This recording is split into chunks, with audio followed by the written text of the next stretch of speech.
Hello. What the fuck is up? What's going on? Welcome to the Patreon. Welcome to the motherfucking Welcome to the show. inner circle. True. These are our closest friends. Back to the fucking fold. How you doing? I'm sleepy. Are you sleepy? I'm a little sleepy, Matt. Dude, I had a... Because I was clanging bang in the Iron Paradise earlier. Yeah, that fucking... You leave euphoric and then, yeah, you get very sleepy. Yeah. I did the Peloton and then I just laid down and took a nice hour-and-a-half nap. I got woken up to be alerted that there were people in my house trying to hang like a TV. We got a TV finally in the one room. Nice. So there's people downstairs and I was like, I need you to tell them where to put it. And I was like, on the fucking wall. But it was nice. I had to wake up anyway. But I came down like I hate doing it, dude. I come down groggy, grumpy. in front of dudes work. I was like pretty. Waking up in front of dudes working sucks. Came downstairs, total bedhead, and I was just like, I have like fucking Lord of the Rings hair right now. My hair gets long. I look just like fucking Frodo, dude. Mine curls. It just curls to the side. I come down, Lord of the Rings. I look like an elf. I come down and was like, hey guys, thanks. Place the TV there. Yeah. I'm going back to my chamber. The TV's cool because it's made to look like a picture. So it looks like you're hanging a picture the whole time. Does it have a frame? Yeah. Like a picture frame, like a gold. Yeah. And it turns into a TV. I've seen those. It's pretty pretty neat. tight. Yeah. I was actually pretty happy. And it looks like a picture when you're not using it. It's pretty cool. Put a beautiful Monet on there. You go, we don't even have a TV. That's just a painting. We sit on these couches and stare at a painting. Exactly. We're a very deep thinking family. Very cultured family. Yeah. I want to set my whole family up on the fucking deep cultured thinking, dude. It'd be nice. Yeah? Raise philosophers. That sounds terrible. Women philosophers. Lady philosophers. Aren't they all? Don't they all think they're fucking philosophers, you know? But yeah, dude, I was fucked up last week. Chloe fractured her foot. Your daughter broke her foot? Fractured her fucking foot, yeah. How? Just walking? Down the steps. No. Well, she didn't fall down the steps, but Brittany was walking with her. And I was walking that morning being like, damn, these steps are slippery as hell. She fucking fell, covered her head, thank God. And then the foot caught the business. Oh, God. Yeah, she's fine though. She has like a little boot. But yeah, dude, it was. She's a little boot? She's a little boot. Kind of adorable. It's so adorable, dude. She just walks around, just plops she around this likes little boot. Dude, it was like the minute, I was telling her, I was like, dude, thank God. Like that's how kids, she could have. You could have got fucked up. That would have been like that would have ended Brittany's life too. Exactly. That would have, if she hurt the kid for real, yeah. Especially moms can't handle, like if I'm with the kids and they get hurt, I'm just kind of like, yeah, dude, toughen them up. They'll be all right. But like, yeah, it fucks ladies. Get, like if you like they failed. Yes. And it hits them to their core. For me, I go like, these fucking goddamn kids. You feel bad in the moment. You're like, if like literally your body, your cells go like, and then fly back into your body and you're like, fuck. I get so angry. Yeah. Especially if she temper tantrums, she lays on the ground and she goes, pow, and just smacks her head. Oh, shit. So then I'll like, be like, no, lay her down. Like, all right, lay her down easily. And she'll pop her head back and go whack. And I'm like, fuck, stop doing that. Yeah. I get so mad. But yeah, dude, so that was fucking last Monday. That's a shitty day. It's terrible. A bad case of the Mondays. Sitting at the coffee shop, dude, I'm working on my little thing and all of a sudden I get the call and I'm like, that's not real. She's like, yeah. Meet me at the emergency room. Fuck. You guys get a lot of hospital and doctor visits. Yeah. You guys head over there. Oh, yeah, dude. I mean, kid broke before you have to. She was very much like fever, emergency. That was like a big thing. Yeah. Like, just go to the emergency room. And I was like, so I put a kibosh on that, but I was wrong before. One time she's like, we got to go to the emergency room. And I'm like, yeah, right. Fine. And then she took the thermometer. Like, I'm having a kid. She was 103. The kid was 103. And I was like, yeah, all right. Well, I'm glad you checked. I had been like, just go to bed. She's fine. Dude, do you remember that as a kid getting like viciously ill? Yeah. I had like an earache one time that was just fucking the most painful thing I've ever had. Oh, yeah, dude. Like a bad ear infection. I poured rubbing alcohol into my ear when I was a kid because I thought they use hydrogen peroxide for swimmer's ear. Yeah. And I was like, I always got them mixed up when I was little. So I took rubbing alcohol and poured it into an ear infection and I just fucking cried. It was like the worst. It was one of the worst pains I felt in my life. That's crazy you did that. I thought that's because I remember I would like smell the stuff my mom would use for swimmer's ear. And I was like, it was like the same bottle, hydrogen peroxide and rubbing alcohol. And I was like, you guys had a fucking pool. Yeah. You probably always had that all the time, dude. I had it constantly. Yeah. And like, dude, but when that fucking water comes out of your ear, man, oh my God. That's so a good nice. feeling. It's so fucking nice. But yeah, dude, they get fucked up. They get fucked up constantly. I remember being little And one of my earliest memories, I had chicken pox, and I was maybe 5, and I was laying there, and I remember my mom, my aunt, and then her dad, my pop-up on her side, came into the room, and I had been awake, and I fake slept, but I laid like this, and they went, "Oh, he looks like such an angel. Look at him. He looks like a little angel." And I was like awake, pretending to sleep. I am an angel. Dude, I was tee hee hee the whole time. I was like tee hee hee hee. I used to do that a lot when I was little. I'd fake sleep, and I was like listen to people around me. It's kind of I still do it, dude. Yeah. I still do it in my house. There's a picture of me doing it. I fell asleep doing it. I remember doing it. Fake sleeping with a book. I had my face on a book. Did you really? Yeah. You said it. And I was like, "This is. They're gonna think I'm so smart." Cuteness overload. Total cuteness overload.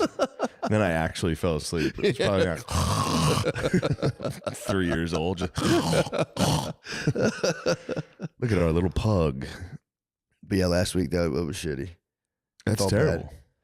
Yeah, dude. And dude, this sounds really bad, but like it did. I've told her a million times, like, bro, chill on the steps. It took everything in me. I was so proud of myself in the hospital afterwards. Not once did I go, "Told you to be fucking." I just ate it, dude. That would have been the first thing I screamed on the phone at the coffee shop. Dude, it took. Told you the steps were slippery. It took everything in me, dude.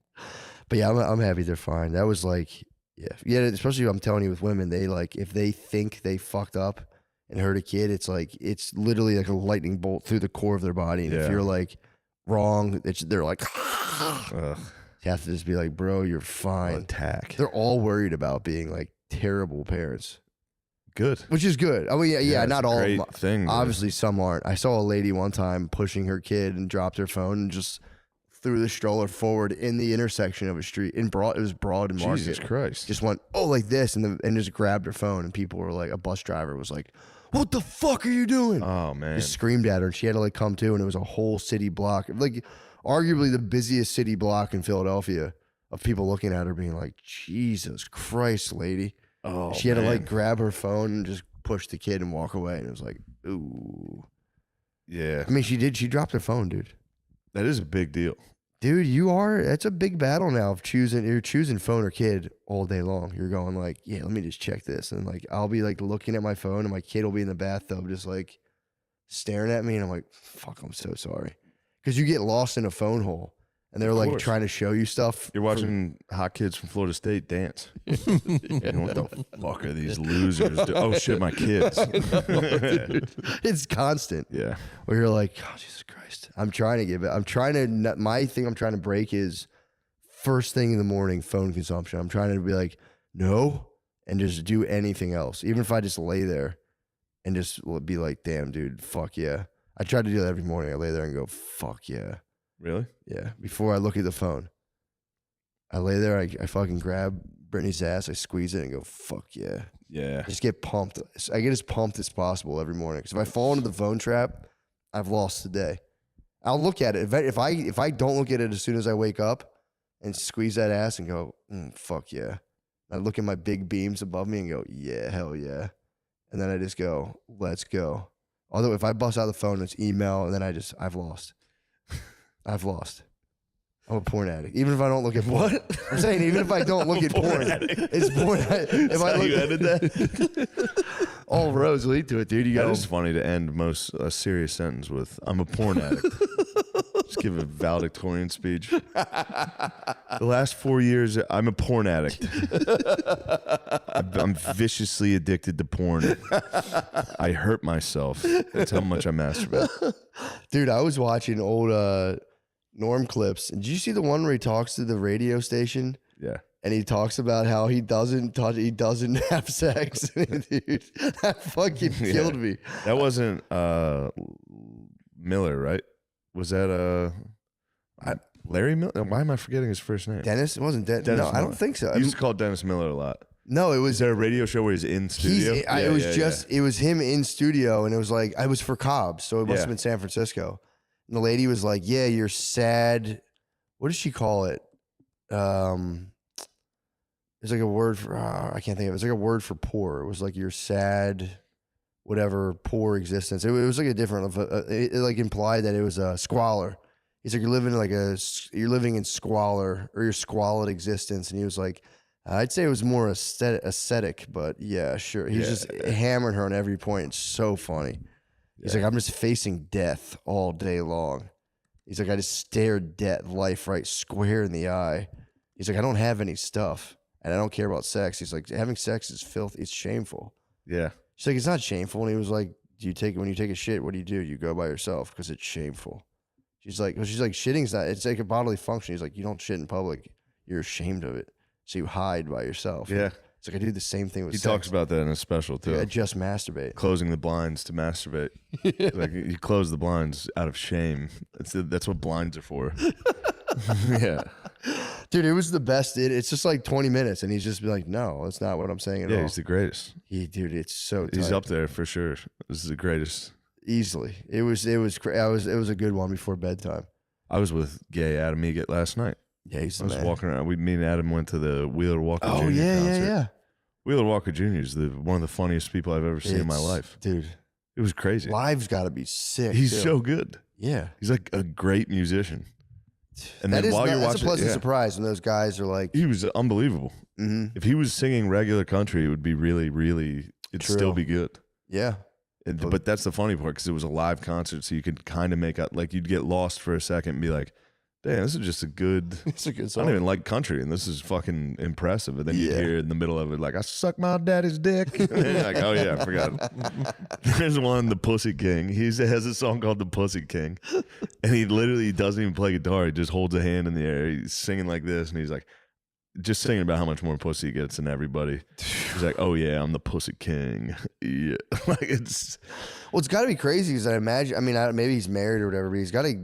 I imagine he was like getting pussy on the road with that act. He's the Pussy King. Well, it's got to be funny to just be like just slaying after that fucking doing that whole thing of like, and I sucked my neighbor's dick, and then it's just you're just like fucking some lady after that. Like, no, it is weird to see a whole room full of people that he is making fun of. The whole thing's a joke about that type of person. For sure, yeah. And then the whole room was like dudes in cowboy hats. Really? Like, hell yeah. Yeah, they genuinely were like, people were like laughing, obviously, it's funny, but like, people were dancing. Really? Yeah, there was a couple slow dancing next to us when he was singing like a song about like, fuck you, bitch. Yeah. You broke my heart. Yeah, it was great. Really wonderful stuff. Yeah, that's fun. It was also fun to sneak out of a show and then go run, hit the concert. That's just life in Austin, dude. It's the music capital. True. It's weird as hell. It's so fucking weird. I haven't seen any music. You know what's weird is homeless crackheads. True. We need to keep Austin weird. They are the weirdest. It's nice to feel for real scared for your health anytime you walk down the street. Dude, that's what I love about Austin. I noped an alley. I walked down and I was going to go down an alley. Fucking chaos. Dude, I was going to go down an alley. I saw a guy holding like a bottle of wine with his friend, and then he went, and he like started walking towards me. And I was like, nope. And I just walked. And then someone, when I was at Vulcan last night, and Hans Kim was like, dude, you can just take the alley. I was like, I'm not going down the fucking alley. Dude, I'm so safety conscious now. Like, it's ridiculous. When I was in Spokane, there was like a gauntlet of like, there were like definitely homeless dudes. And there was like crust punky dudes who like weren't in my, I was just looking at them like they didn't look like they were homeless, but they were like hate crust punk chilling. dudes. They looked like dudes who were like, I'm chilling with homeless guys who would probably be homeless one day themselves. Yeah, there was like just a weird gauntlet you had to go down to get to the place. Dude, on like the first, I like walked past them the first time, like, yeah, fucking dare you, I'll just fight to the death right fucking now. Then on the way home, it was like dark. It was like purely nighttime, and I was like, I gotta walk past those homeless guys again. I saw a bird scooter. I was like, I was fucking riding the scooter. Damn, you should have scooted right past. I did. I scooted back. Really? Dude, now it's like I take no chances. I used to walk. I'd be like, dude, this neighborhood's not so bad. I don't give a fuck. Now it's like zero chances. Got the bird scooter. Then I'd leave a bird scooter outside and just scoot right past. Yeah. It's like, dude, I'm not. You're getting there. You're getting old. Yeah, eventually you're gonna go, I'm not going into the city. I know. What the hell would I go into Philadelphia for? The place is a goddamn cesspool. Dude, I don't know where it came from out of nowhere. I was just like, we're getting old, dude. One of those guys could just attack me out of nowhere. And it's like, I'm not doing that. I just, dude, just breezed past them 15 miles an hour. Yeah, you gotta see this, bums. Yeah, dude. See the scooter? I'm having a fun time. You wish. I have to scan my money from my phone. You guys can't even comprehend what I'm talking about. Shh. I told you I future manned a homeless guy in Philadelphia the one time. What'd you do to him? Dude, I got out of my car. He came to ask me for money. I saw him walking up, and I fucking grabbed my phone, Apple paid the pump, and then like talked to someone on my watch, and he was just like, he just went and just walked away and he just sat on a pipe. Yeah. I was just like, bro. I literally thought stunned him. You were a secret agent, man. I stunned him with my fucking technology. Yeah, that's wild. I took my phone out, went beep, pumped my thing, and I was like, yeah, tell her to blah, blah, blah, blah, blah. Send. And he was just like, and just went and sat down. Yeah, you saw a Jetson. True. I was from the future. Dude, I keep forgetting to bring this up. Okay. This is the hottest topic on my mind right now. Yes. So, yes. I'm back into following Wes Watson real big right now. I've noticed. Dude. I liked it. So he did an interview with Jumper or Adam Jumper 22, whatever his name Adam is. 22. Adam 22, Adam Jumper 22. He did an episode with Adam 22. And on that episode, he said, I don't know how they talked. They're talking about like who's jacked, who's ripped, obviously. And he claimed there's no ripped Mexicans. He's like, you don't see, he's like, what do you mean? Adam 22 is like, there's ripped Mexicans. He's like, you don't see him. He's like, there's no ripped Mexicans. Was this Ryan Garcia count? Yeah, well, he later took it back, but he was like, on average, he's like, they're not jacked, they're not ripped. He's like, on average. So then he came under a lot of fire. So then he had to address it. He does these ones where he sits with his shirt off and just screams at a So he's had like a sinus infection. Oh, but he refuses to fucking acknowledge sickness. Yeah. So it'll just be like, and he's all like nasally. But he had to do one where he got like, he had to do a State of the Union where he's just fucking flexing the whole time. He's like, and then these motherfuckers are trying to say that I said there's no rip Mexican. Guess what? That's what the fuck I said. You don't see him anywhere. You rarely see him. But then I got flooded, my inbox got flooded with jacked fucking Mexicans. And I said, fuck yeah, that's what I'm talking about. Dude, it's. Oh, he got pumped on the jacked Mexican. He said they sent him to him. He was like, good. That's what I want to see. He's like, he goes, most fucking white dudes in jail are dope fiend losers. He's like, sick. They're not jacked either. You need to be jacked. You have to be jacked. You owe it to your people. That's his whole thing. It's like, you have to get jacked. You like racially owe it to your people. He says, he keeps saying your peoples. I don't know if he means like your family. All right. Yeah, it's definitely your family. I mean, he does say, but he is talking about your people in jail. So that is your race. Yeah. That actually makes sense. You kind of owe it to your race to get jacked though. Take it easy, Adolf. That was Adolf. Not out of hate, just to be like, yeah, get jacked. Well, we need to, as white people, we need to get jacked to start stunting on the other races. Yeah, I guess you know what. Yeah, well, you could. It does spin negatively, but it is funny for him. It is time for us to truly. Well, you're supposed to create You're supposed to create yourself and then give yourself as a gift to your people or just the world. He says the world now. He slips in and out of it. He still, when he talks about burpees, it's the funniest thing. He's like, well, yeah, then you do 88 burpees. And they're like, why 88? And he's like, it's just a thing, dude. You just got to do. He's like, the letter in the alphabet or something. But yeah, he came out and dude, it was a 10-minute video of him addressing the controversy around jacked Mexicans. And it was so fucking funny of him just having to be like, look, I just don't see a lot of them. Sorry. Yeah. Sorry. And there's a lot of Mexican dudes in the comments being like, Wes is right, dude. We eat too many carbs. Yeah, I know what he's talking about. There are jacked Mexicans, but it's just like, it's a barrel chested, big upper body. Yeah. You know, kind of skinny. He's talking about ripped and jacked. Something to like give yourself to your people. Indians. True. Mario Lopez is still in great shape. Yeah. Yeah. Well, I feel like you'd have to get Mario Lopez is what, 6'1"? I don't think he's that tall, but really? Yeah. Where'd you come up with that? I thought he was tall. No. Why? He might be, but maybe I was thinking of Luis Gomez. I was getting them confused. No, he's 5'10". He's 5'10"? Yeah. Same height as Mario Lopez. Damn, I thought he was taller. I just always assumed AC Slater was bigger than me my whole life. Oh, that makes sense. You know what I mean? Yeah. Like he looked so jacked. He looked so good in that fucking. I thought he was like 6'2". That onesie. Were you talking about when he did the fucking the wrestling singlet? He was wrestling for the Tigers. He played the gay diver and hit his head in the pool. He what? He did a movie where he was a gay diver and hit his head and it got blood in the pool and everyone was like, ooh. Because they thought he had AIDS. The movie was great. What was it called? I forget. It's called Gay Dudes in a Pool. Gay diver. Yeah, he slips and hits his head on the board, and he gets like, dude, there's another childhood memory. I watched only that part of the movie, and everyone got out of the water and like, ew. Breaking the Surface. Yeah. The Greg Louganis story. Yeah, I was gonna say it's probably about Greg Louganis. It was Greg Louganis. Greg Louganis, dude. Mm-hmm. But yeah, the Wes Watson thing was an utter delight of just watching him have to just be like. Using names like that as an insult is very funny. Like if you see a gay dude and be like, fucking Greg Louganis over here. You know what I mean? It makes me happy. Yeah, it's the best. It's like what black dudes hit, like Asian corner store guy, you know, they walk in like, what's up, Jackie Chan? Yeah. You know what I mean? Indian guy, like, what's up, Osama bin Laden? Dude, I was just about to say, I witnessed so many hate crimes when I lived in West Philadelphia, just young black kids being like, what's up, Osama? And they would just visibly shoplift and he'd be like, and he'd spaz out. Yeah, I saw that scene happen a lot of times. The one that always got me was the 7-Eleven on Lancaster Ave. Oh, God. Just black ladies trying to play the lottery, going up against Ethiopian dudes. It was a fucking battle. Every day you'd go in there. No, the best was the Dunkin' Donuts on 54th and Lancaster. That was the ultimate battle. Oh, yeah. Of just a black lady on a Bluetooth coming in and being like, I said I want salmon on my fucking. And they would just be like, and just, do you speak English? Just nailing this dude. And this dude is fucking, probably fucking meditating, going to another realm in his head, dude. Almost escape.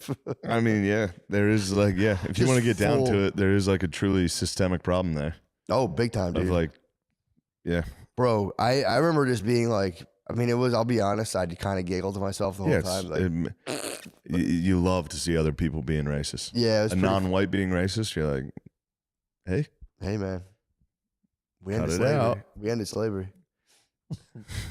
We did. I mean, I'm not taking credit for that. It's not done yet, but yes. True.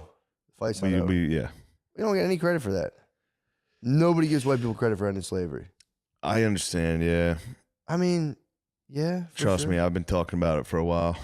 It's you'd think it'd be like, oh, that was guess cool. The argument's like if you stop hitting your wife and then you're like, I stopped hitting my wife. Yeah, but everybody was hitting each other's wives. You were also hitting the wife.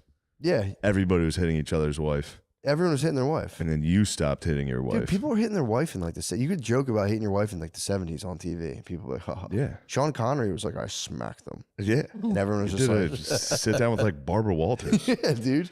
Yeah. In the 70s. And it was like kind of cool to be like, yeah, obviously fucking. R.I.P. Didn't Sean Connery like die like last year? I think so. Did he? Yeah. I feel like that wasn't as big a deal as it should have been. So many of the goats are dying, dude. Yeah. Matthew Perry. Goat. Oh, yeah. I'm getting in the hot tub. Careful. Was he on drugs? He must have been on drugs. I think they said his toxicology was clean, but well, I don't know about another that. Question. He died in 2020. Connery did? Yeah. What? And he said it to Barbara Walters when telling her when women want to get the last word. When was that interview? I think that was in the 80s.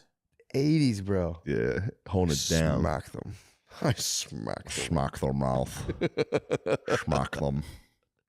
Yeah, dude, I'm telling you, that wasn't. There was another thing my brother was telling me. Wild being a lady getting slapped by fucking James Bond screaming at you.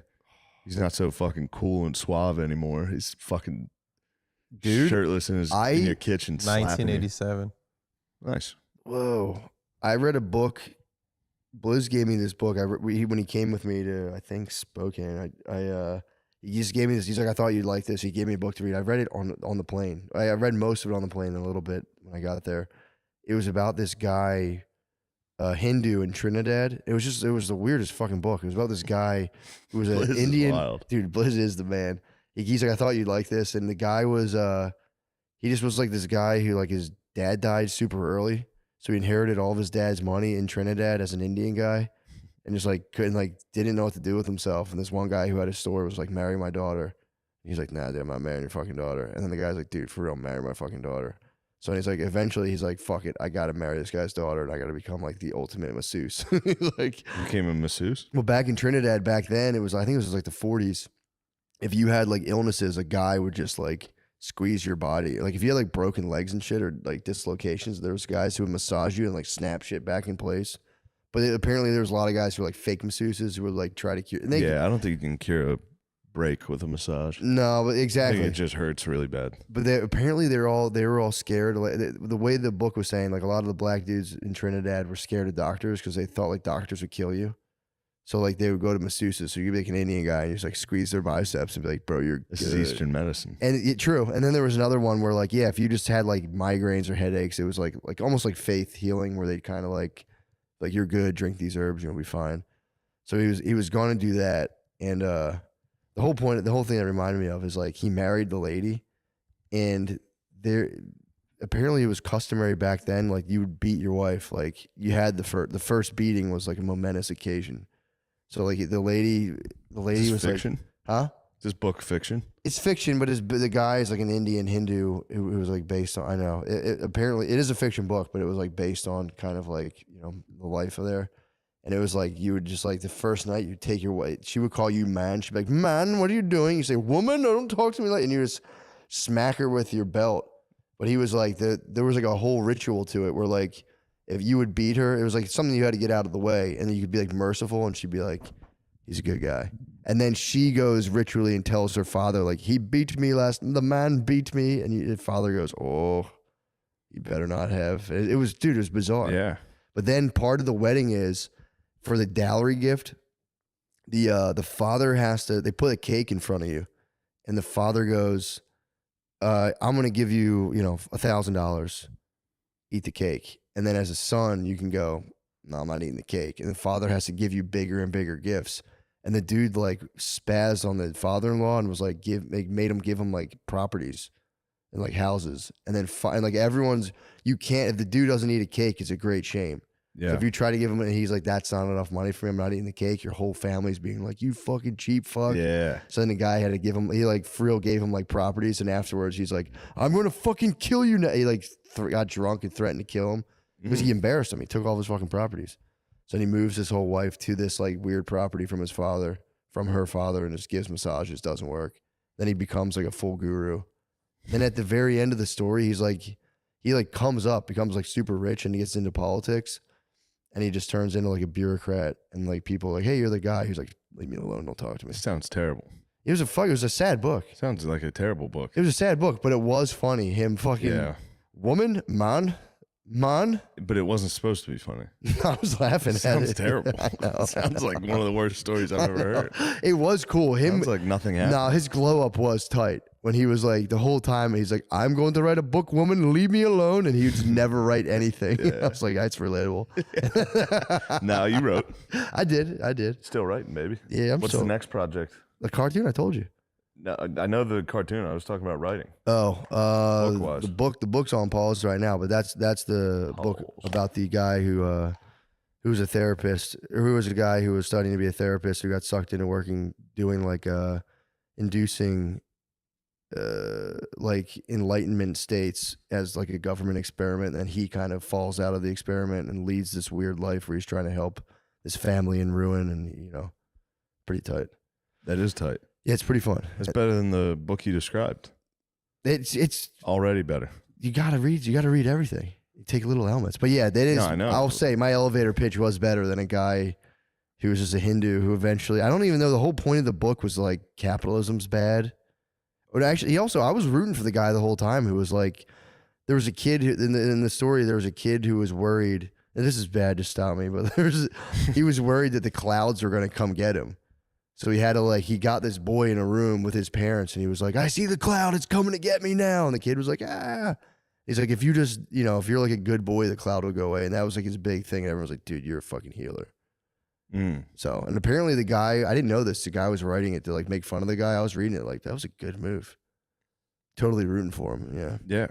Either way, it's just stupid. The book is bad. You finish it and you go, that was a giant waste of my time. What the fuck? No, It was fun. Reading about the guy beating his wife and him be like, "Man, how much of the book was that?" It was like two fucking pages. It was like 2 pages.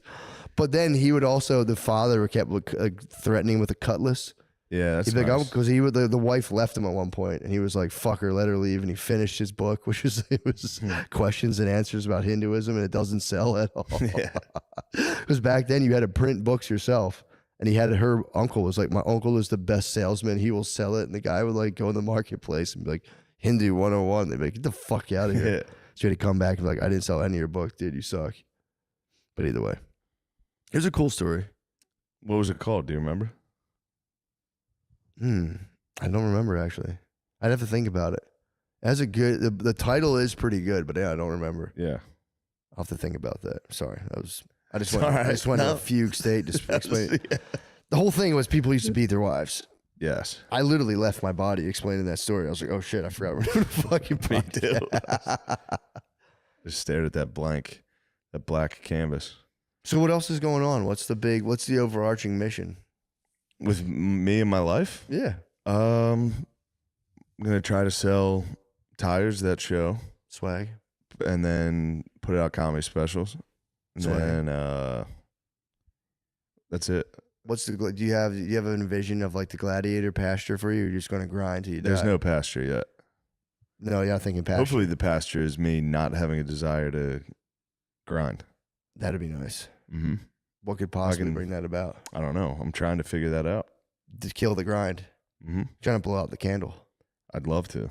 That'd be nice. Yeah, that'd be the best thing ever. I think that's the whole point. You're supposed to save enough money where you don't have to work anymore. But then you'd have to like sail. You need a passion project. Yeah. So. Yeah, but right now I can't take time off. No. It bothers me. Yeah. So just a little bit. Just get there sometime. Dude, you need to go on a sleep vacation. I'm telling you. That'd be cool. Dude, you lay there in like Sweden. They put you in like a fucking little black box and you can just sleep for like 47 hours. I can pull that off. I can pull that off. I took a nap yesterday before the show and I was sleepy. Totally unconscious. I woke up just actually, that's when I saw the dark red eyes and tiny penis. It was before I went to the show. Oh no. Yeah. So you woke from a nap, red-eyed? Dark red. Like, I mean, I was fully out. I was like, I could probably squeeze a nap in here before the show. You slept for what, like an hour? Yeah, I was a little less, but I was fully out. Dude, I've been sleeping on the microdoses now. And my body's gotten so used to them, I can just pass out. Yeah. Dude, I'm 2 for 2 now on this, where today I did it as well. And I had like, maybe it's just a weird thing, but like, dude, whenever I've done that, I hit a point where I get lost in my head and I'm like, you know, when you're like, you're not really with it, but you're thinking, it was just tight. Yeah. But then when I'm sleeping on the microdose, what has happened to me is I start remembering where I'm like, oh, I'm like trying to sleep right now. And I'm still I'm in like a weird purgatory state where I'm like not aware of my body that much. And I'm like. Totally. And then you come out of it a little. Yeah. Yep. And you actually wake up and then you start thinking again and you're just dreaming. Gone, dude. Your thoughts turn into dreams like. Dude, I woke up this morning. Wild. I woke up this afternoon biting my tongue. I was going. I don't do that, but fuck it. I was going. What the fuck? Oh my god! I'm trying to sleep, and it was just it is that. It's like I'm like in this weird thing where I'm like, holy. How many hours of sleep do you get at night? Not a lot. You're fucked, right? Not a lot. You know? Yeah, those kids. Last night I got like, not terrible. I got like 5 last night, but that's like whenever I do stand up at night. I'm waking up that morning as if I had like I don't know. Yeah, again, I don't know what I feel like I've smoked crack on. What is Rogan talking about with these workouts making you feel good the rest of? I mean, you feel good for the. I'm just tired. Yeah, that second show, I was like, I'm fucking dead. I think you need a fap nap. If you rolled that into a fap nap and woke up, dude, now you're talking. I'll tell you what, yesterday was a fap nap. I didn't feel like I needed to include it, but yes, yesterday was a fap nap. You need a fap guy nap. and his stepsister were playing Truth or Dare. I cracked out the lotion. I pleased myself with you woke up with a lotion dick. Mm-hmm. A red eyes and a lotion dick. I cleaned thoroughly before the nap. But there's still you can never get the lotion off. No, there's nothing you can do you can fully remove it from the wrinkles of your sack. True. It requires a shower. I thought I did a good job of cleaning, and then in the shower I was like, oh my god, it's covered. You see like an oil slick beneath you, and there was a rainbow water. Yeah. Yeah. So that was yeah. Yeah, I'm trying right now to totally fucking soothe my central nervous system. I'm trying to get it to just baseline. To where like my test is how long could I sit in a chair for without just freaking the fuck out? Just nothing. Just like sit in a chair and just be comfy and just go, I'm cool. So I instantly fill my head with, they'll be like, blah, blah, blah, blah, blah. If you sit in a chair and you're just fucking How long can I sit in a chair and just dig being in a room and being like, nice, this is chill. I'm freaking out right now. Yeah. Yeah, I have 3 seconds of sitting down before I freak out. I'm sitting in a chair in an empty room why would that even be a goal? So that way, if you can just be cool with just like doing nothing, if you can be at peace, it's like being at ultimate peace. Are you allowed to close your eyes in the chair? Or do you have to look around? No, you can close your eyes. Yeah, I do that all the fucking time. Don't sleep. I do that all the time. Just lay there like this. Yeah. Or my whole point is you're just being stoked on your bare bones existence. You're going like, fuck yeah. You're just sitting there. That's what I try to do every morning. I lay there and just go, fuck yeah, dude. And not just like make it up in my head. I'm like, yeah, dude, hell yeah. Fuck yeah. Yeah, I've done that. To where like, and especially when I get done doing shows and I go in the hotel, I try to just sit there alone and by myself and just go, fuck yeah. This is crazy shit. Yeah, but it's like, why do you need all this stuff? You don't need any stuff. You can just sit there and just be stoked on your existence and go, fuck yeah, I'm alive. This is awesome. Yeah, but why not enjoy being alive? True, but I enjoy being alive. But what I do is I sit there in a blank panic. Toss on some music. Pull out my phone and go. Yeah. You can toss on music. I'll pull my phone out and just start compulsively going. Okay. Yeah. I might as well read about the news. Well, how about a YouTube video? And it's not like enjoyable. It's like a compulsion of like, I need to start preparing and researching stuff so I know what to talk about. And I just watch the news and listen to YouTube videos, and they're like, the Middle East is fucked up. And I'm like, okay, it's good. I'm on top of Whose that. fault is it? I don't know. Depends who I'm listening to. True. Yeah. Yeah. And I honestly, at this point, I'd say it's both their faults. Yeah. At this point, I'm going to come out with a hot take and say it's both their faults. I don't think that's a hot take. I think there's people are being bad. I think it might even be a little bit of America's fault when you read it, you know. I think so. I think England was in there meddling around. I think they turned their back on Christ and now they're paying for it. Are you talking about the Church of England? Well, them as well, but I'm saying the entire ordeal right now in the Middle East. I think the Catholics just need to come in and clean it up. Yeah, I've been reading about the Church of England. They've been sprinkled into my readings, bro. They're punks, dude. Total fucking punks, dude. England's fucking punks, dude. They try to start up their own thing. And it was like, just because the king wanted a fucking divorce. Didn't King Henry's, one of his daughters got like fucking burned to the stake or something fucked up happened to one of his daughters? Probably. One of his daughters actually reintroduced Christianity. She was like, yeah, my dad fucked the Church of England bullshit. And then another one was like, fuck that. And was doing like, they had like inquisitionary battles about it. You mean Catholicism, not Christianity. Yeah. My bad. Catholicism. One of his daughters was like, yo, fuck this Church of England bullshit. It's fucking, the whole thing is bullshit in and of itself. It's the church. It's just the Church of England. Well, yeah. I don't even get it. Like, I guess it does make sense that back then Rome had a lot of power. So they were like, why are we listening to fucking Italy? So they were like the Samsung of fucking church? Essentially. They're like, why are we fucking with Sony, dude? Let's do our own. Yeah, they were Dreamcast. Yeah. They were just like, why do we have to listen to Italy? It's funny. He set up his whole thing. He was like, yeah, dude. You know how the Pope is like super holy and shit? King Henry is like, I am too.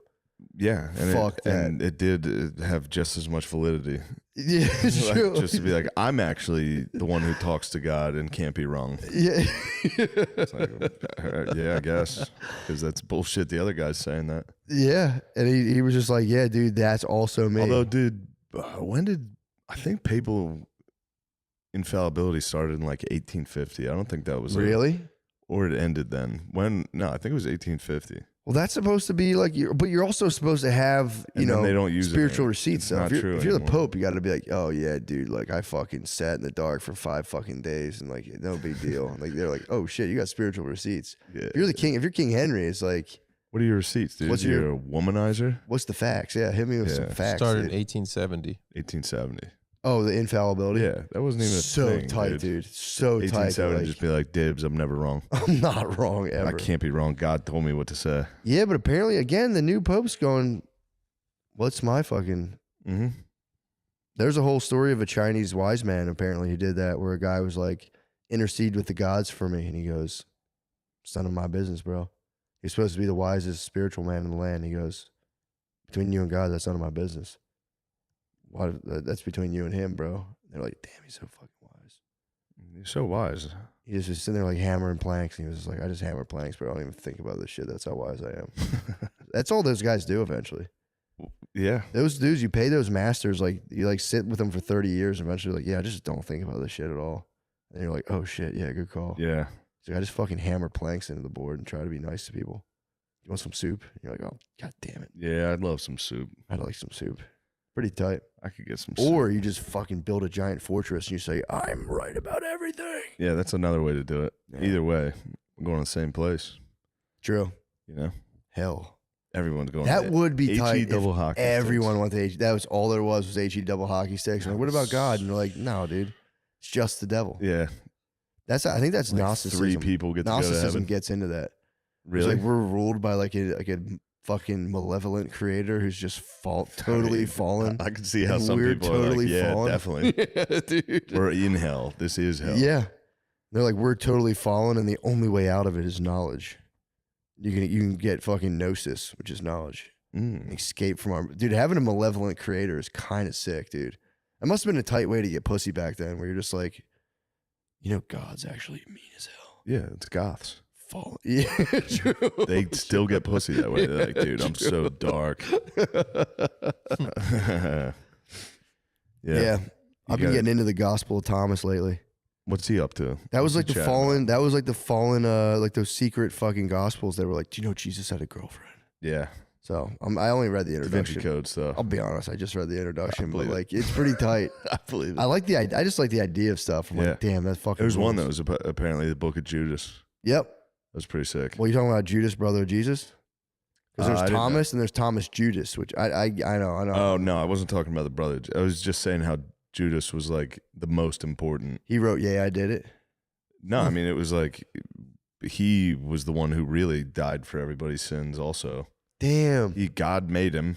Yeah, somebody needed to betray him. True. Judas fell on that fucking sword. He did, and then also he was pretty fucking sorry about it. Dude, he was. I always liked Judas. Peter denied him. Peter didn't hang himself. Although he did get crucified. Fucked up. Dude. He got hit on a Roman cross. Down? Mm-hmm. Huh? Yeah. Yeah. They fucked his ass up. On an X, right? Those dudes were that gassed up. That's like, I've been reading about those guys too. The early dudes after Jesus died, it was just a bunch of dudes like getting rocked, just getting the asses kicked. Romans feeding the fucking lions. And Jews shit. were beating them up. The Jews have fucking come. Jews are still fucking holding it down like that. Oh, those guys hated Jesus. Saul got his ass kicked. He was the Jews would catch up to him like, bro, we told you about talking about this fool. Stop talking about this motherfucking fool. Saul, they would fucking stomp him. They would beat Paul up. He would get his ass kicked. Saul was the guy beating up people. Yeah, Saul was the guy. Saul was dishing out the beatings, and then he became Paul. It was like, my bad for beating all you guys. Yep, it was Puffy then Diddy. Yeah. Yeah, but then he would just be doing his thing in like Antioch, and the Jews are all up and be like, shut the fuck. Because he would stand outside of synagogues and be like, Jesus. Yeah. And they'd be like, in the middle of their service and be like, bro, we done told you, stop talking about this. I can see how that would get annoying if you're at synagogue and some dude's out front like, dude, remember what you guys did to Jesus? I'd come out, I'd fucking throw some shit. I don't fucking beat it, dude. I'm trying to get through my day. True. He's like, bro, we got up. all these fucking goats. They're getting sacrificed. We're selling the meat out the side of the temple. Shut the fuck up. Yeah, please. Although, dude, I like been geeking on this lately. Jesus reversed the thrust of like nature itself. Like it was like, fuck that guy, beat that guy's ass, fuck that. And he was like, you're actually supposed to be nice. And there literally people just like, and just engulfed them like, fuck that. And that literally spread through. I think about that all the time. Yeah, it's awesome. Dude, I cry when I listen to Oh Holy Night.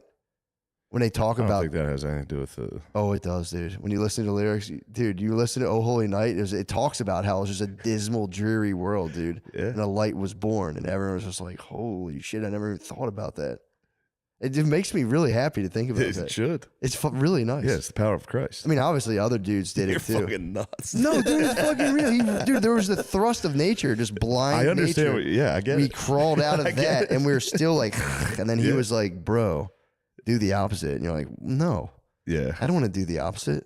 Your whole life is a struggle. You're like, I don't want to do the opposite of that. And it's like, dude, if you were nice, things would be so much cooler. It's like, yeah, but no one's going to be nice to me. They're just going to walk all over me. It doesn't matter. You still got to be nice. I know, dude. It's hard. Yeah. Dude, I swear to God, it is the most important thing in the world. Being nice? Yeah.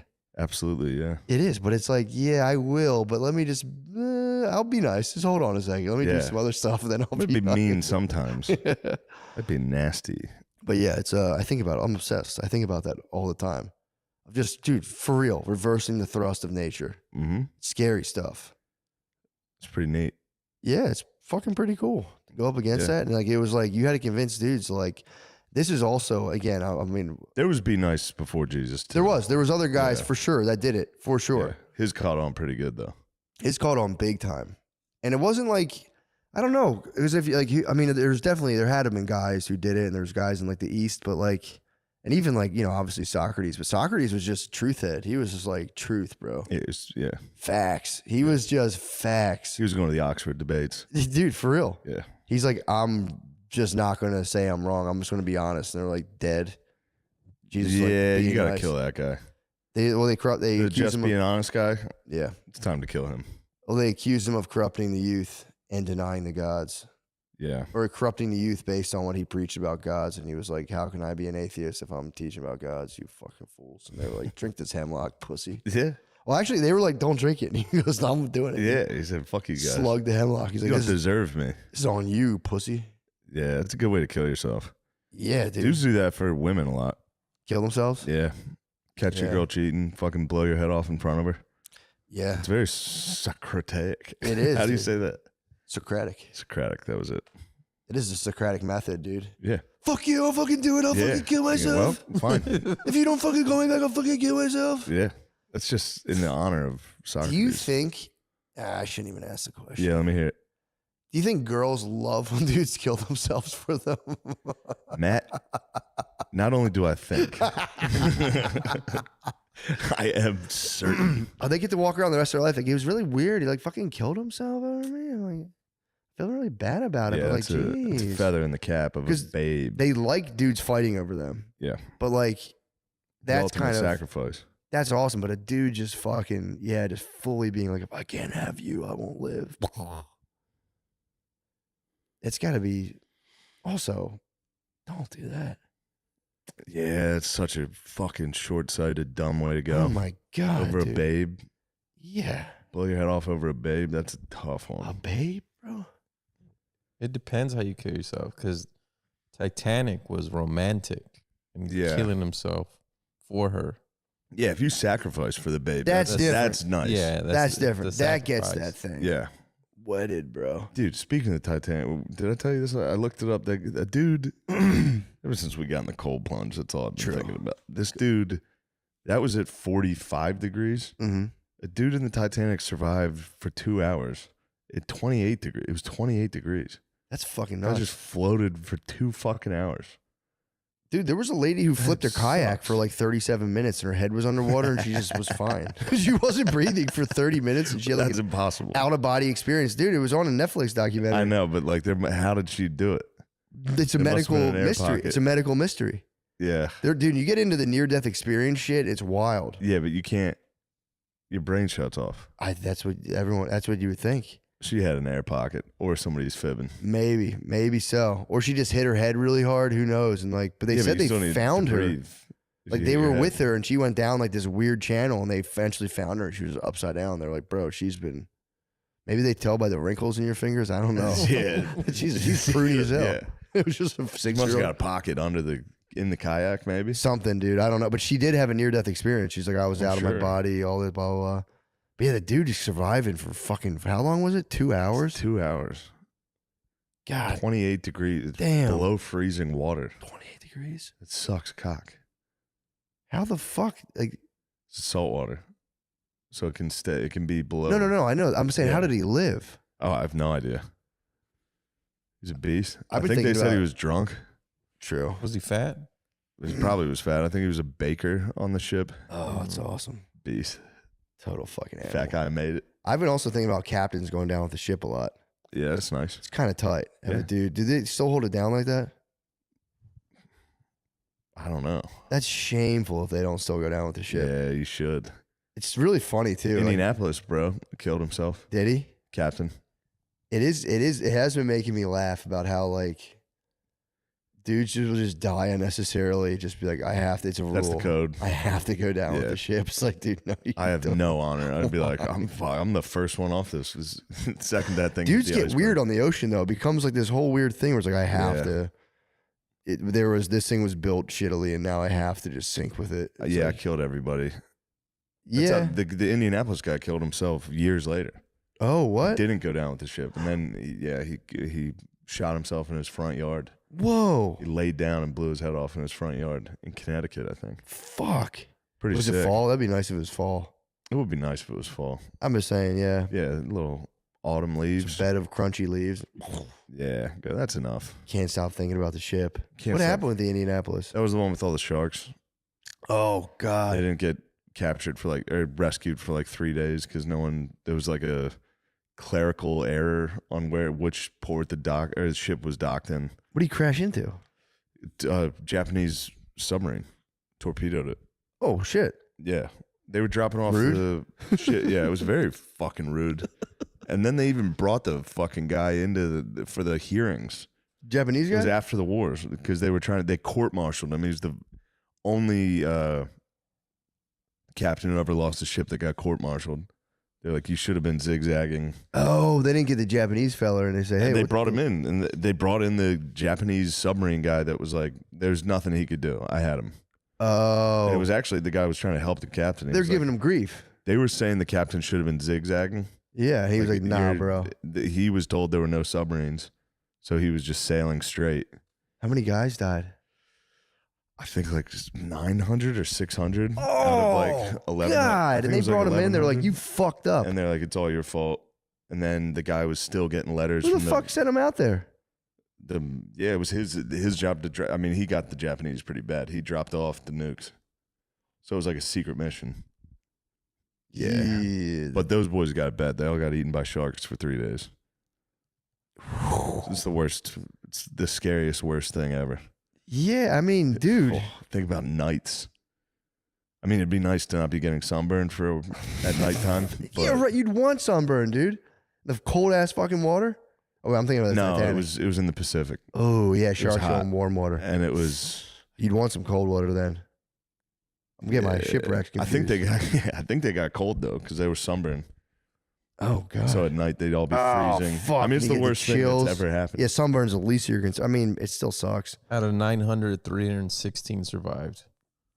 So yeah, 600. 600 perished, bro. I think a lot of them died. Was it 900 that went into the water? 900 that went in the water, and 150 they're saying were eaten alive by sharks. Yeah, damn. What happened to the other guys? Just drowned up. Yeah, they would like drink salt water. Yeah. They would just, they went insane. It was, you get thirstier. Yeah, you get thirstier. There's a book on, and it causes you to go insane. It does something to your brain that makes you like hallucinate. Totally, like guys would start talking to people, swim off by themselves. Jack Sparrow. Scary stuff, dude. Whoa. Yeah, Davy Jones Locker, they all went. So he drinks the salt water. I know. There's that famous saying. It's like, they say fame and fortune's like salt water. The more you drink, the more you want, the thirstier you get. Pretty good. Yeah. By Schopenhauer. Schopenhauer said that. He slammed. His life is so funny, dude. He tried his best his whole life, and then everyone was like, "Fuck you." And then one day he was like 70. People were like, "Yo, this is a cool book," and then he died. That's why he was fucking talking shit on fame. He's like, actually, I don't even want it. I know. Shut up. I know. Dork. That's why I had to put it in full context. Yeah, that's very funny. He was the guy who was an all comic dude. Dude, they fucking let him. He kind of is, and then they let him teach at a university, and he was like, finally, I'm gonna fucking. Was he the guy? Weren't you telling me about him? I did. I think I did. What was he doing? What was he writing about? Like women? Yeah, he was writing about how like you're just being parroted by this. He called it the will. It's like your body has this total overpowering will to survive and procreate, and how like your nature tricks you into thinking you like women, but they fucking stink. It was, dude, he was nasty about women. See, I don't even, again, every time I hear one of these philosophies, I'm just like, yeah. Yeah. I didn't need to write that down. I just know it. Like, I know all of that. He was saying like there's just like this urge is living through you, and it's just, he's like, we're all totally helpless, and the only break you can get from it is like by admiring a beautiful piece of art. He's like, that's the man's salvation, is to like look at a cool thing and be like, fuck yeah, basically, like, that's fucking sick. And then he wrote a whole thing about how the one thing I'll give him though, that was fuck yeah, dude. the one thing I will give him that I thought was actually kind of a keen observation, which again, it's like could be totally wrong. I just thought it was really funny. He said this was how men typically don't quarrel unless they're within the same field. He was like, dudes, if like one guy does like, one guy's a carpenter and another guy's a politician, the politician's not really going to beef with the carpenters. They have nothing to beef about. He's like, women all fight each other because they're all essentially a part of the same field, which is finding dominant alpha men and fucking linking up to them for resources and like using sexual attractiveness to like entice the most powerful men possible. It's like they're all part of the same job. Yeah, yeah. It was like, damn, bro. Chill. Chill, dude. Chill, bro. You're getting too close to the truth. Chill. You're being Socrates right now. That was kind of funny. The truth. He hated ladies. He lived, I think he lived with his mom or something. He lived by himself with like a cat or a cat or like a dog. And it was him and a cat. And then he went to, what was his origin story? I swear to God, you said something about his mom or threw him down the steps. Oh, no, that was, fuck, that was a different guy that hated women that wrote books. Yeah, that was fucking, fuck, what's this guy's name? Not Thoreau. It was, Jean-Jacques Rousseau. Beast. He, like, his mom threw him down the steps, and then his dad got, maybe Schopenhauer's mom did throw, no, yeah, he saw his dad was dead. That's what it was. That was, sorry, they both had terrible fucking origin stories. The one guy's dad got like, the mom died and the dad just got kicked out of the country. He was like, what the fuck? He was just an orphan right away. Because the dad was just like, I'm not wrong about this. And they're like, get the fuck out of Belgium. And or wherever the fuck he was in. He was like, he was just an orphan. But yeah, I think his mom, like his dad drowned himself in the docks. His dad was like a merchant. He went belly up on a business venture and just drowned. And then he like went to his mom and his mom just kicked him down the steps. And was like, you're a fucking pussy, dude. And he was like, I'll show you guys. Yeah, there's another reason not to kill yourself is like losing money. I don't know. Oh, dude, no. I never understood it. Not at all. You can't do it. Jumping off buildings during the stock market crash. Yeah, dude. Ride it out, dude. I would at least experience no money life. Yeah. You might like it. And then you're going to see World War II if you don't do it. True. You're going to see some wild shit in the next few years. Oh, the boom is coming. Yeah. Dude, I've told you, I've been wiped out like totally financially multiple times. It's like, dude, it's kind of chill. Yeah. You're kind of like, all right, well, fuck. I've been hit with $0 several times. What's up with the bus? Let me check into this. Let me see what's up with this thing. It's kind of a nice time. Dude, the bus is air conditioning. You don't even have to do anything. The bus is AC. I used to sit on the bus and be like, whoa, they're cranking the AC. And I'd be like, I was rebuilding my empire brick by brick, dude. You need to rebuild the empire. Just riding the bus with my fucking quarter-pound of weed, like, I'll be back. Yeah. Fuck, I should have vacuum sealed this. This really fucking stinks. Dude, I would get on a public transportation and like move my bag and everyone would be like, what the fuck? And I'd be like, dude, it was the funniest thing seeing either the L, like the little subway, I would hit my bag a certain way and you dudes would be like, what the fuck? And you see black dudes freak out on the fucking trying to locate the quap. They'd be like, what the fuck? There's no way it's that white boy. There's someone loud as hell. And you just have to sit there just like, it's not me. It's not me. It's not me. Yeah, watching black dudes spaz on the loud was it was one of the funniest things in the world. That is nice. I'd be like, all right, these jars should work. Getting them fired up. Dude, it was just, or just like in a fucking gallon-sized bag. The quap's in a gallon-sized bag. It's so loud. Dude, it would stink up. It goes right through a fucking And when glass. you have weed in a bag and you move the bag, it just goes whoosh. And the smell just permeates and everyone just goes, God damn. Yeah, it is fun to smell weed in public. It's awesome. Yeah. Especially when it fucking reeks. Dude, yeah. It's one thing to have like a quarter ounce of weed in your pocket. I've stanked the bar out with some skunk like that. But when you bring the quap in public, dude, people, because it's so much, the smells like, because you're going, what the fuck? Yeah. This is so much weed. It'll come out of your house. If you have enough, it'll come out of your house and hit like your front steps. And people are going, what the fuck? Then you got to tell them, I'm rebuilding my empire. I'm rebuilding my empire. I lost all my fucking money. Yeah. Postal police took all my fucking money. Now I have nothing. Now I got to bring the quaps on the bus, dude. Thank God the plug's like kind enough to front me, dude. I bring the quaps on the bus. Yeah. But yeah, dude, there's something. After like the third time I got like wiped out, like their second, I forget which one it was. I remember just being like, yeah, this happens. Yeah, you start with like I just would like do physical labor. That's dude, I for real, I always say it. I want to start doing that like once a month, just please just let me work with like a carpenter and just hand them wood for like a day. It's very like relaxing mentally. Yeah. When you do it every day, it kind of ruins your body and shit. But like that was one of my favorite things when I'd fall from my fucking thing and all of a sudden I'd have to just get a job back to the construction site. Yeah. And just those days I'd be like, this feels good, man. Just using my body. No one's after me, dude. This is great.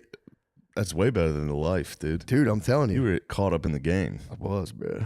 And then you get to work, just have a regular job. You appreciate it. You're like, this is kind of nice. And then obviously I'd be like, I got to get out. I could do more. I could make more money. I don't have to fucking work. Yeah. Yeah. But dude, I'll tell you this, man. This is weird.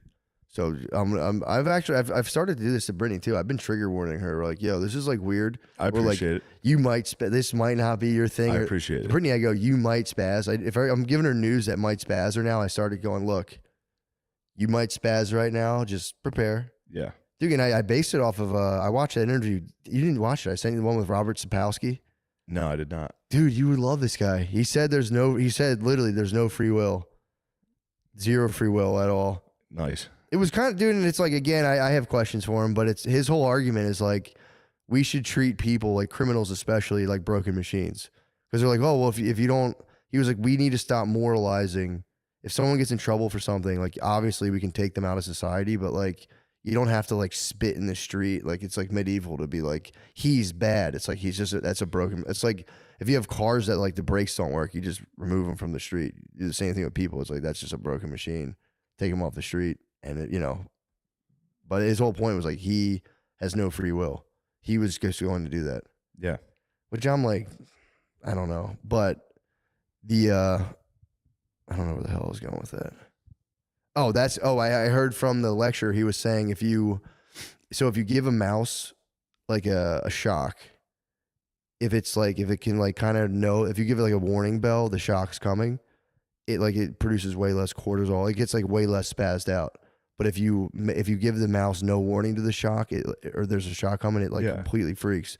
So that's what I started doing. If I have a subject that's going to be, I think, potentially explosive with my wife, I give her the light. I say, look, here comes something. Bro, It fucking works, man. It's based on deep genetics, dude. Yeah, that makes sense. Dude, he was saying like our goes back to the Dwight Howard thing. It's like if you know he's coming, it's a lot better than like if he breaks in to a family party and gets you. Dude, this guy Sapolsky was saying our nervous systems are like archaic. Like, dude, he's like, they're like as old as like shrimp floating in the ocean. And we're taking on this insane, complicated world with a nervous system that's designed to just like be laying in just like a protozoic soup. Yeah. He's like, our nervous system it's like a lizard best case, new case scenario. And then, the primate, like the prefrontal cortex. But he's like, the guts of our nervous system, dude, you know about the PCF, bro. I know you do. But dude, he was like, the guts of our nervous system that's controlling his whole point was like a huge portion of what's controlling our behavior is a utterly archaic and prehistoric like connections of nerves and stuff that are responding to just like displeasure and pleasure. And he's like, I've been studying this my whole life. And he's like, it has most people in its total grips. And like, even if you can consciously like interact with it, he was just like, it's completely fucking frying people nonstop. Yeah. It was a good interview. He built, and I was like, I'm very disinclined to hear him out on no free will. Yeah, it's a bummer when you really think about it. Yeah, especially coming from me, I'm like basically an idealist. The universe is conscious, so I'm like, you're telling me there's no free will. These are basically fighting words. The sun's conscious. I think it's just here's my dude. I've said it a million times, dude. I'm a bag. If you're telling me I'm purely material, bag of water, electricity, cells, nothing more. And I produce consciousness. How would the universe not produce consciousness with all of its water, cells, electricity, heat? Okay. So you mean the consciousness is the leading fucking materialists. Their theory is that consciousness is emergent from physical phenomena. Physical phenomena is the primary phenomena. Then consciousness is a secondary thing that just arises off of physical processes that we have an illusion is like a real thing. It's just like a byproduct that we just kind of like navigate and think about. That's what the emergentists say. The idealists and the panpsychics would be like, no, dude, consciousness predates which also sets up the thing of the universe itself, because you can't imagine the ends of the universe. Yeah. It is set up more like a dream than anything else, because if the universe ends, it can't end. It literally can't, because then what's on the other side is more universe. So it is set up more. It does make sense. That it's, okay. So you're saying the sun is a component within a thing that could have consciousness. A larger network, like not a the synapse. sun by itself thinking. To my knowledge, no. Yeah. But then they can say there's like no real cutoff between like a dog's not conscious, but it's like not totally unconscious. Yeah. So they're saying like it's hard to delineate. Like there's human consciousness, and they're like there's gradients all the way down to an atom of like it's doing something. Yeah. It's not necessarily like it'll respond to a stimuli, therefore it's technically conscious. So, but I don't know. My large. This is fucked up. I'm telling you, just stop me, dude. For real, just stop. No, me. this is.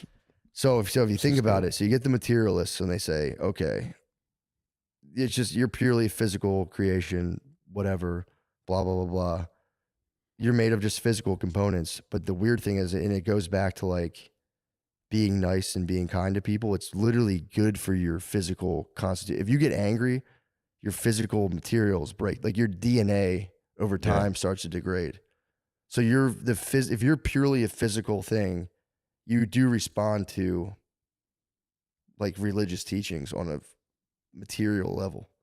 Because which leads you to believe the universe was truly designed with that in mind. Because it's like, how would that come into factor if it was a purely physical material thing of just like balls slinging around a thing? Like, how would they respond to such a thing like kindness? To the point where like literally your DNA will disintegrate over time. It'll just start unraveling and become damaged. Pretty nuts. How do they know that your DNA will come? Oh, if you're like in a state of stress and anger, it just like degrades you physically on like a genetic level. Like it fucks your like brain up. Even if your mom like stress, even if your mom is stressed. DNA unraveling is. I swear to God, I think it creates DNA damage. I think all kinds of things damage your DNA. Okay. Like the strength of your DNA, blah blah blah. And they can even like that's what like epigenetics is. Like it can damage your DNA to the point where like your kids have like a changed DNA from a thing you were doing. So like past trauma, smoking, shit like that. Yeah. They're saying if you're like smoking a lot, you can hand epigenetic changes to your kids. Famine, potato famine had epigenetic implications. That's why I have a gluten allergy. It's fucking bullshit. But yeah, that was my whole spaz out. It's like, damn, dude. So if we're purely material beings that just somehow stumbled upon the great religious teachings of the world, and then those religious teachings line up with how to kind of keep material, what you are, together. Ideally, I'm like that's fucking nuts. National Institutes of Health.gov says chronic stress and stress hormones may cause significant DNA damage. Dude, it like just melts you. And then what happens if you're a pregnant wife and you're being stressed, like chronically carrying a child, it like dictates the size of your kid's brain. Yeah. Like the kid his brain will only be so big. You know, statistically, I'm sure there's outliers. I think to go back to the thing you said about what was it about how did we physically stumble upon the teachings? Mentally, yeah. Yeah, maybe that's chicken and the egg type. Like you're putting the cart before the horse. Maybe people started telling these stories and realized it made people feel good. And then we're like, oh, I'll just keep telling these stories. Could be. It could be a natural just instinct to be like, oh, this feels good. It could be.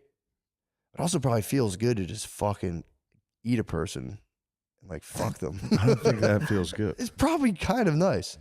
Some guys if you and all your boys. Some guys like it. I'm telling you, if we were Vikings, I mean, we're out of this PC context. We're Vikings. Yeah. We got that green light, dude, to just slap people, cut them up, and take all of their shit. That would also feel pretty fucking good. Yeah. From a nature, like the way nature's designed, that makes more sense. It's very bizarre to be within this context of like being eating things, surviving, and then being like, be chill. It's an alien message from the rest. It's completely alien to the rest of nature. And then you're on a material level, your body's like, nice. It's just weird. That's all. I'm like, damn. Yeah. It pumps me up. I think about that. I go, fuck yeah, dude. Yeah, it's cool. Fuck yeah, we got the message. It's so tight. I can't stop thinking about the good words. Dude. It is. You're thinking about the gospel. You're thinking about the good news. The good news. We do have the good news. It is cool. That DNA damage shit fucks me up though. Like the stress. Because I do it all the time. I just, for no reason, I sit there and I'm like, it's fucking bullshit. What was the guy's name for the free will? Sapolsky. Robert. He was. I think he was like an MIT guy. He taught biology at MIT. He does like, he's the fucking man. But he's now, his big kick is he wrote a book basically being like, there's no free will, get over it. And he's like, people don't like me. So what if free will, because we experience time linearly, right? Speak for yourself. No, yeah. You might be documented. Damn. For sure. Yeah. Right? So if you're like a god in the 5th or 6th dimension, you experience time different. So what if we did choose everything, but God just saw us choose everything all at once, and we're just living that out now? And now the only true free will we have is how we feel about the choices we already made. I lost it. I lost the thread. I was like, damn, I chose the fap so many times all at once. As soon as I was being a nucleus, I was like, 50,000 times. Yeah. 50,000 times. Yeah, I don't know. That's a good one. That's a fair theory. But yeah, that just pumps me up. That's just my little happy. It's called a tonic thought. You have to have tonic thoughts. You have stressful thoughts and you need tonic thoughts to go like, I'm just a collection of particles that just fucking vibe with peace. And I go, nice. It's cool. It is cool. You need a tonic thought, dude. I have tonic thoughts. What's your tonic thought? I go, this is nice. Hell yeah, dude. Yeah. For real, dude. That's it. It's nice. It's that simple. I know. This is not, I've for real been learning this like lately. Really? Of just yeah, dude. I'm tortured. This is the most tortured. Simple shit. I'm so tortured, dude. Why are you so tortured? I don't know. I wake up and I have to like every day. I'm like, I have to do something. If I don't do something, I'm like, I think that's okay though. It's good to do stuff like that. Yeah, but you have to chill. That was the thing. I couldn't chill. If I sat down to like enjoy a thing or like go somewhere, it's just like internally, I'm just fucking foot tapping, just being like, yeah, but I need to do that. It's fucked up. So I'm just a lot of people have that. Yeah, I know. A lot of people are like that. But then it's what happens is it spins into like, then the years go by and you start going, oh, I haven't fucking done anything. Yeah, the years go by. And then you start going, what the fuck am I fucking? And then you start spazzing out. It's like, it's not good. Yeah.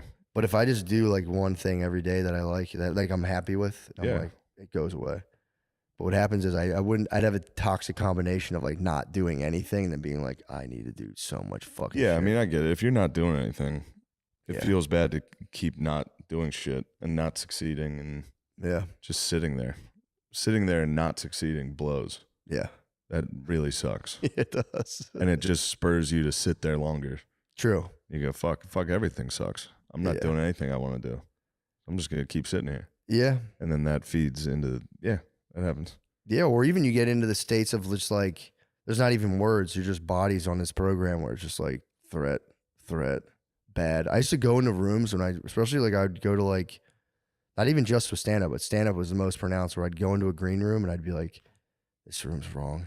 Just in my head, I'd go, this is wrong. Yeah. This room's wrong. I shouldn't be in this room. And it was like anywhere I went, anywhere I lived, I'd be like, this place is wrong. That's a good thing. True. It was wrong. The places were wrong. Yeah. You were absolutely right. It's a good thing to like.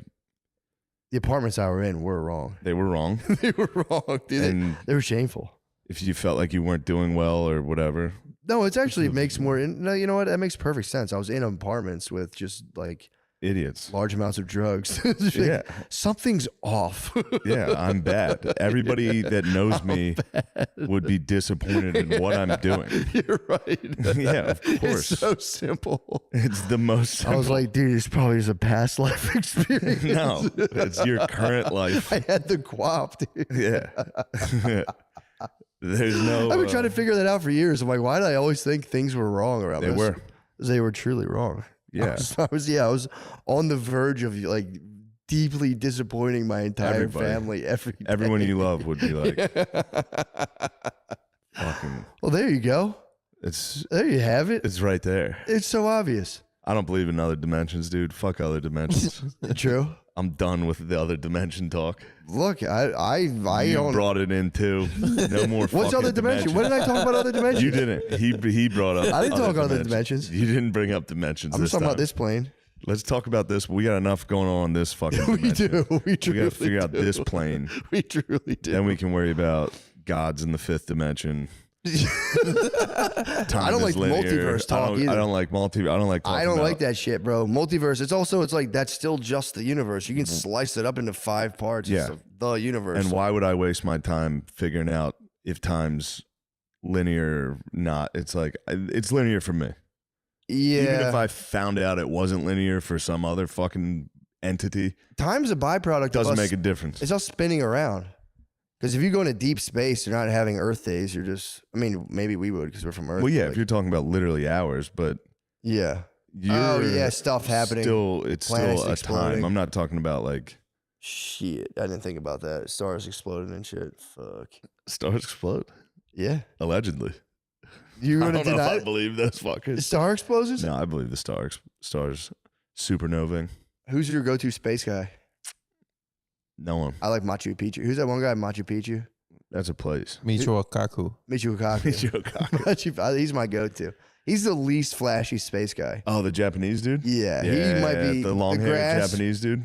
Yes, Doesn't he have that's my long hair? go-to space guy. He's a good dude. I'll let him break it down for me. I'm with the Greek alien guy. Oh, Tsoukalokos? Tsoukalokos. He's the best. True. He finds one cave drawing that looks like a ship, and he's like, "That's a ship, dude. You can't tell me otherwise." He got paid off that too. Fuck yeah, that was riveting stuff. You see that fucking Mayan dude? Ancient aliens are fucking. What's going on with those pyramids in Antarctica, dude? I didn't see those. Snow pyramids? Allegedly. There's something down there they don't want us to know about. What? Or it's They're freezing huge. and no one can go there.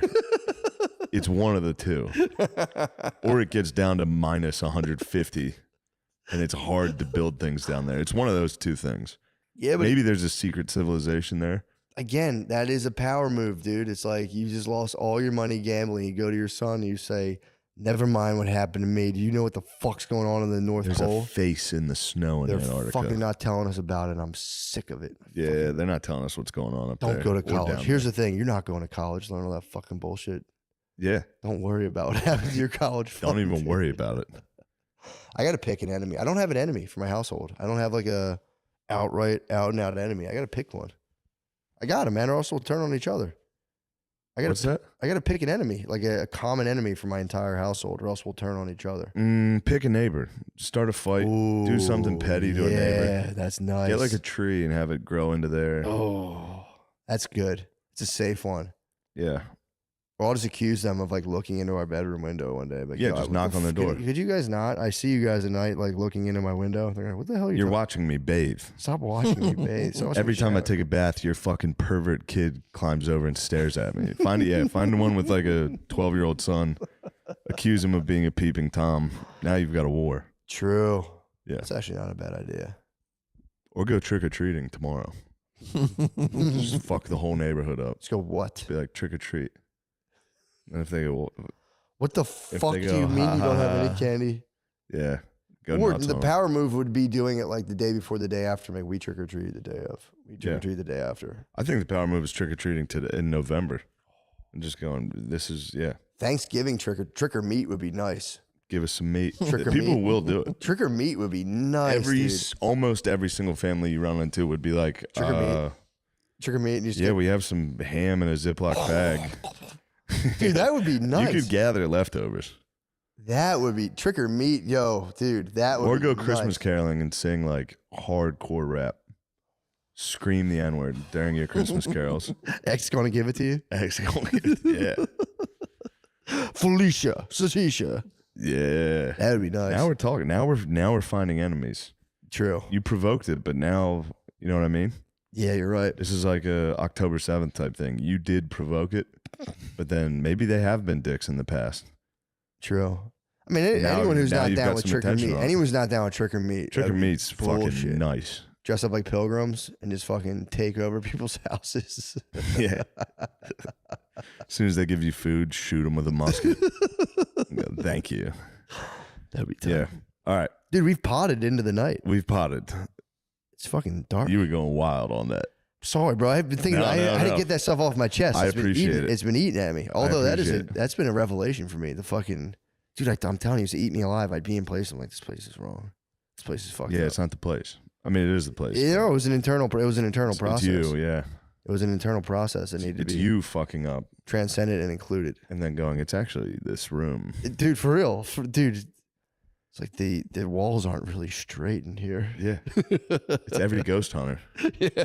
They go, something's wrong here. It's like, yeah, you're a 48-year-old ghost hunter. You're the problem. Oh, man. Your girlfriend believes you. Yeah, you tricked the dumb. She's also like, I feel it too. Yeah, true. It's like, yeah, you're with fault. another guy. She has no free will. Maybe girls have no free will. And guys have like a little bit, dude. I can concede that. Sapolsky, I was like, no. And I started watching it and I was like, you bring up decent points. I've maybe less than maybe it's less than people think. I've been on that no free will kick for a while. Yeah, I know. That's why I was pumped. I said everything we do is instinct.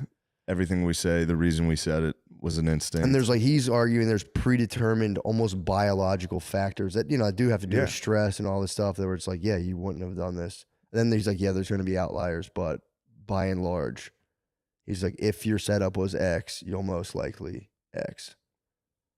Although, dude, how the fuck did I bust out of the Matrix then, dude? You did? Fuck did I bust? Yeah, I totally busted out of the Matrix. How'd you bust out of the Matrix? Out of the fucking Matrix. What do you mean? I don't know. It's fucking like Matrix, dude. What do you wait? Tell me how'd you bust out? You have the 9-to-5 job is the Matrix. Oh. 9-to-5 job is the Matrix. If that's the Matrix, yes. Although this could just be a deeper, more hellish pool that we're laying in. Or hellish, more tank. No, it's not. It's way better, but I know. It's also part of the, yeah. True. I know. I think we're the fucking yeah. In the wet subway tunnels. We're helping people get through the Matrix. True. Someone's in the Matrix right now. True. Although it's, dude, I'm telling you. Also, the Matrix kind of fucking rules, dude. I liked having a job. Dude, I'm telling you, the older I get, I'm going, bro, it is not that scary of a thought to be like, all right, bro, monster.com. I'll go sit in an office and talk to people for 8 hours and fuck around and like, check deliveries, man. Yeah. Like, for real, it's not that bad. When people are like, there's so much more I could be doing. It's like, not really, dude. Like, yeah, you can work on that shit in your free time. You'd be surprised. But like, you get pretty numb to cool things. I'm telling you, man. I get more and more. I get more and more. I'm telling you. I get more and more. Just kind of like, yeah, man, fucking. And then there's no fucking. You can just be like, yeah, this is what it is. Especially when you're married, you can just be like, okay, yeah, bro. We need fucking $4,500 a month. You want it or I'll get it. Yeah. But you got to get this motherfucking money.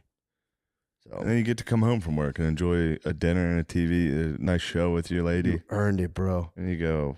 You earned it, bro. To fucking busting my ass at that fucking My dealership. dad hits the TV so hard, dude. Yeah. So I like it when I stayed there when we visited. We were there and it was makes like the TV so sweet, dude. It was 11:30 p.m. He was up watching like some show about fucking like it wasn't Yellowstone. Doesn't he watch wild shit? Yeah, watch wild dude. Shit? It's gunfire, and he's like his hearing's all fucked up, so it's just the loudest gunfire into the night of him just like. You're like, what the fuck, dude? I'm trying to put my kids to sleep in your house. Horses being slaughtered. Yeah, good. Yeah, just dude, horses falling over. You do get to, He keeps my mom up till 11th. She tries to fall asleep, and it's just horses rearing, guns falling. Then he lays down and goes the whole night. Yeah, he such a beast. He earned it, dude. He earned it. He fucking eats ice cream. He has diabetes type 2. So he doesn't want to hear it. Crushes ice cream. Watches people shoot each other for 4 hours, and just goes. Yeah, and it's like, dude, I'm so proud. I hear that fucking like snore is terrifying, dude. That snore is wild. It's a Phil fucking hits it echoes through the house. It's total victory, basement, dude. It's total victory. It's crazy. It's total victory, dude. My mom just late. She somehow you get used to it, I guess. Yeah, you just take it. When they wake up, they live for the wake up, going Kev. Yeah, that shove. I told you the one time my lady was she would spaz when she was sleeping. I came in the bed and I was was like, shut up. And I shoved her. She went, ow. I was like, oh, fuck. no. I just jacked her up. My bad. All right. We got to stop podding, dude. We're stuck in the matrix of podding. We are stuck in the matrix. We need to break out. We're in subtle reality. We got to come back down in the growth sheath. We're recording? Wow. Welcome to the podcast. I'm sure you've already noticed my sick-ass fucking Drake pants. Not a big deal. I didn't know they were Drake pants. Yes, dude. These are Drake pants. Dude, that's fucking... now I see the Nocta. Come on, bro. You know I'm... This was a drunk purchase that I... Those are nasty. Regret as soon as I put them on. No, this is proof of the singularity. All worlds are coming together. I look like a fat fool. I walked outside and somebody yelled that at me. No, I doubt it. That giant fat fool. Some guy driving by, you fat fool. Hey! I said, you get off my... I said, keep it moving. This is a neighborhood. Nobody yells out of cars anymore. It doesn't happen. I just watched drive-by insults on YouTube. It's the fun. It's still hilarious. It's unbelievable. It holds up. It's so fucking funny. I mean, especially when you do them in real life. There's nothing we funnier. did it for a while. I did. I spent my whole high school years doing that. Movie theater lines. Yeah. What was the movie theater? Oh, yelling. People waiting outside the movie theaters. Just yelling at them. Yell at them. Yeah, I mean, just a classic, quick driving by and just be like, bitch. Yeah. You can still do it. Yeah. Yeah, true. Although that'd be such a funny thing to get caught doing. That'd be such a funny thing. Trouble for. Get arrested for it. Fat bitch. Yeah, keep it moving, you fat bitch. That'd be fun. Calling guys pussies. Pussy. Fuck you, pussy. Yeah, it just activates a dude's lizard brain right away. If you're driving, especially through a college town, you're like, pussy. You just see four dudes like, the fucking invisible enemies all around them, like, oh, that activated the O'Con man when we were in Florida State. It fucking pissed me off, dude. Someone called him a pussy? Yeah, some fucking frat dude from his top balcony. We were walking to the Notre Dame game, and some dude was like, you guys are fucking gay. You guys look like fucking Biden voters. And I was like, oh. And then he was like, they were making fun of me for being pale, which is actually kind of, they could have from the frat? Yeah. Jacked frat dudes with their fucking gay abs from a balcony yelling down to us. And Chris was like, you're white too. I was like, shut the fuck up, Chris. Oh, you're making it worse. Don't respond. Yeah, I don't know that I'd be able to let that go. I'd have to be like, yeah, but you'd yell something funny back. You would be like, hey, you're white. True, yeah. And I mean, it's a classic. Like, didn't you guys all have to fucking blow each other to get in your club, your little friend club? Yeah. You would have yelled something insane back. You guys paid money for friends, anything. Speaking of Florida State frats, there's a Instagram group that I've been staring at like a psycho in the dark. What? I've got to show you these boys. One of these kids. Look, I don't want to make fun of the guy because he's young, but for sure, it is. You know what? That might have to be like the new thing that we do now that we're elders, of like just completely flaming young dudes, because it's like we used to like cut their penises open and make them like put their finger through their penis. Now it's like we can make fun of their accounts. There was rites of passage back in the day. Yeah. So I feel like any young man's Instagram is totally open to public ridicule and shame. Bro. What are they doing? Get ready with your boy for the gym. I know that was a lot of get ready with your boys, and this, that. But we're going to go with the pink cow, Kilker shorts to start off. Oh, no. It's chest day, so I'm excited. We're throwing some white socks, but I know they're probably... This is what he does. He goes, get ready. Yeah. And it gets worse. Him and his boys constantly dress up like army guys at parties. They steal valor? That's kind of tough. No, dude.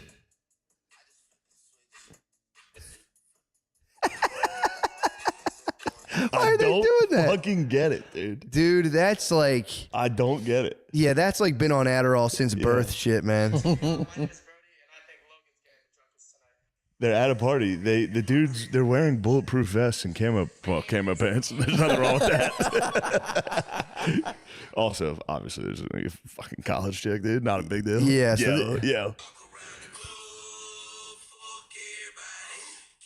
Are they ROTC guys? I don't think, dude. What do you think of what you just saw? I mean, I don't know, dude. It's like it fucks me up. Dude, we're definitely old. Yeah, I think that would fuck up anybody to see. Yeah, but we're getting old enough where I can't. Like I used to see like a kid being a douche, and I'd be like, all right, I see what he's going for. You understand it? Yeah. I can't comprehend. No, dude. Dudes wearing army outfits. Yeah, man. There's dudes now. So we escaped, like, our personalities formed pre-internet. There's dudes whose personality has like a serious molding effect, or the internet has like a serious molding effect on their entire personality. And it's like they're like being shaped. They see TikToks and they're like, yes, this is what me and my boys do. We come. He has a fucking catchphrase. He's 12. He has a fucking catchphrase. And he's like, I'm gonna get ready with you. Get ready, boy. I'm gonna get ready, boy. It's like, it's nonsense. Thank God we had South Park. That's all we had. Yeah. It's just South Park. Dude, this is Adderall, and then your mom telling you you're handsome for your whole life, dude. And your dad's just away on business. I will say those are handsome boys, dude. They are handsome boys. They have fucking abs and are tan and that fucking TikTok haircut. They're shredded. But dude, they're gonna one day they'll be our age, and they're gonna have to go. Get ready with your get ready boy. And they'll be like, shut the fuck up. Don't bring that up. Don't bring up the get ready with your get ready boy. Like, dude. Holy fuck. Yeah, man. I mean, that's catastrophic. Yeah. That's like a life-changing disaster to be posting that. Dude, it's like they're getting like child. Although, I mean, again, we're doing it. True. At least our stuff has depth, dude. Our stuff is so deep. That's the difference. But dude, imagine like, they're getting like child star brain for no reason. They're just bringing child star brain onto themselves. And then it's, I don't know. I mean, I guess they're fucking ladies and getting No, pussy. I fell into a deep boy hole the other night. And while I was in that deep boy hole rooting around, that kid made another video where he was like saving himself for marriage. He loves Jesus. That guy specifically? Yes. Yeah, but dude, that's become like a new hot guy ploy. I think the boys are into like edging. Now we're getting somewhere. If you're telling me these kids aren't coming, now I'm totally with the militia. The sexy militia. Good sexy militia. Just be like, dude, we're a sexy militia. We're just trying to show people our abs. Show our abs, work out, don't fuck. Never fuck until but they're gonna end up kissing each other, dude. That's the problem. That is a breeding ground for dudes kissing. Because they're getting like you're watching TikTok. You're like, yeah. When we lived together with dudes in Philly, I came close to I almost kissed Beezer. Yeah, I mean it happens. Woodman would show his abs. Woodman would be in that crew. Oh, dude, it was that whole house. The whole time was just us waking up with each other and like, we can't. Seriously, dude, I know it's so tempting, but we can't. Yeah. But we didn't make. If we were making that much content, we would have definitely kissed each other. Yeah. So. But yeah, being like in a content house, dude. You know what I just watched? I didn't watch all of it. I kind of fell asleep. I watched Jake Paul. Jake Paul is the boxer.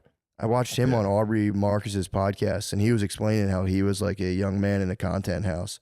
And he was like, it just totally like took over my entire personality. It's pretty wild. Good for him. Oh, dude, yeah, he's like being honest about it. It was pretty tight. Him and Aubrey Marcus do like fucking toad venom together and shit, and just fucking cry. It's tight. He's like, brother, dude, the Aubrey Marcus podcast is my favorite thing in the world. I've never heard of it. It's just him talking about plant medicine journeys and him I being probably like, have seen it. It's tight. It's just, if they're on, I would have seen it by now, right? It's just him being like, the devil's real. And like, I've done so much fucking ayahuasca. I know the devil's real. And people being like, dude, me too.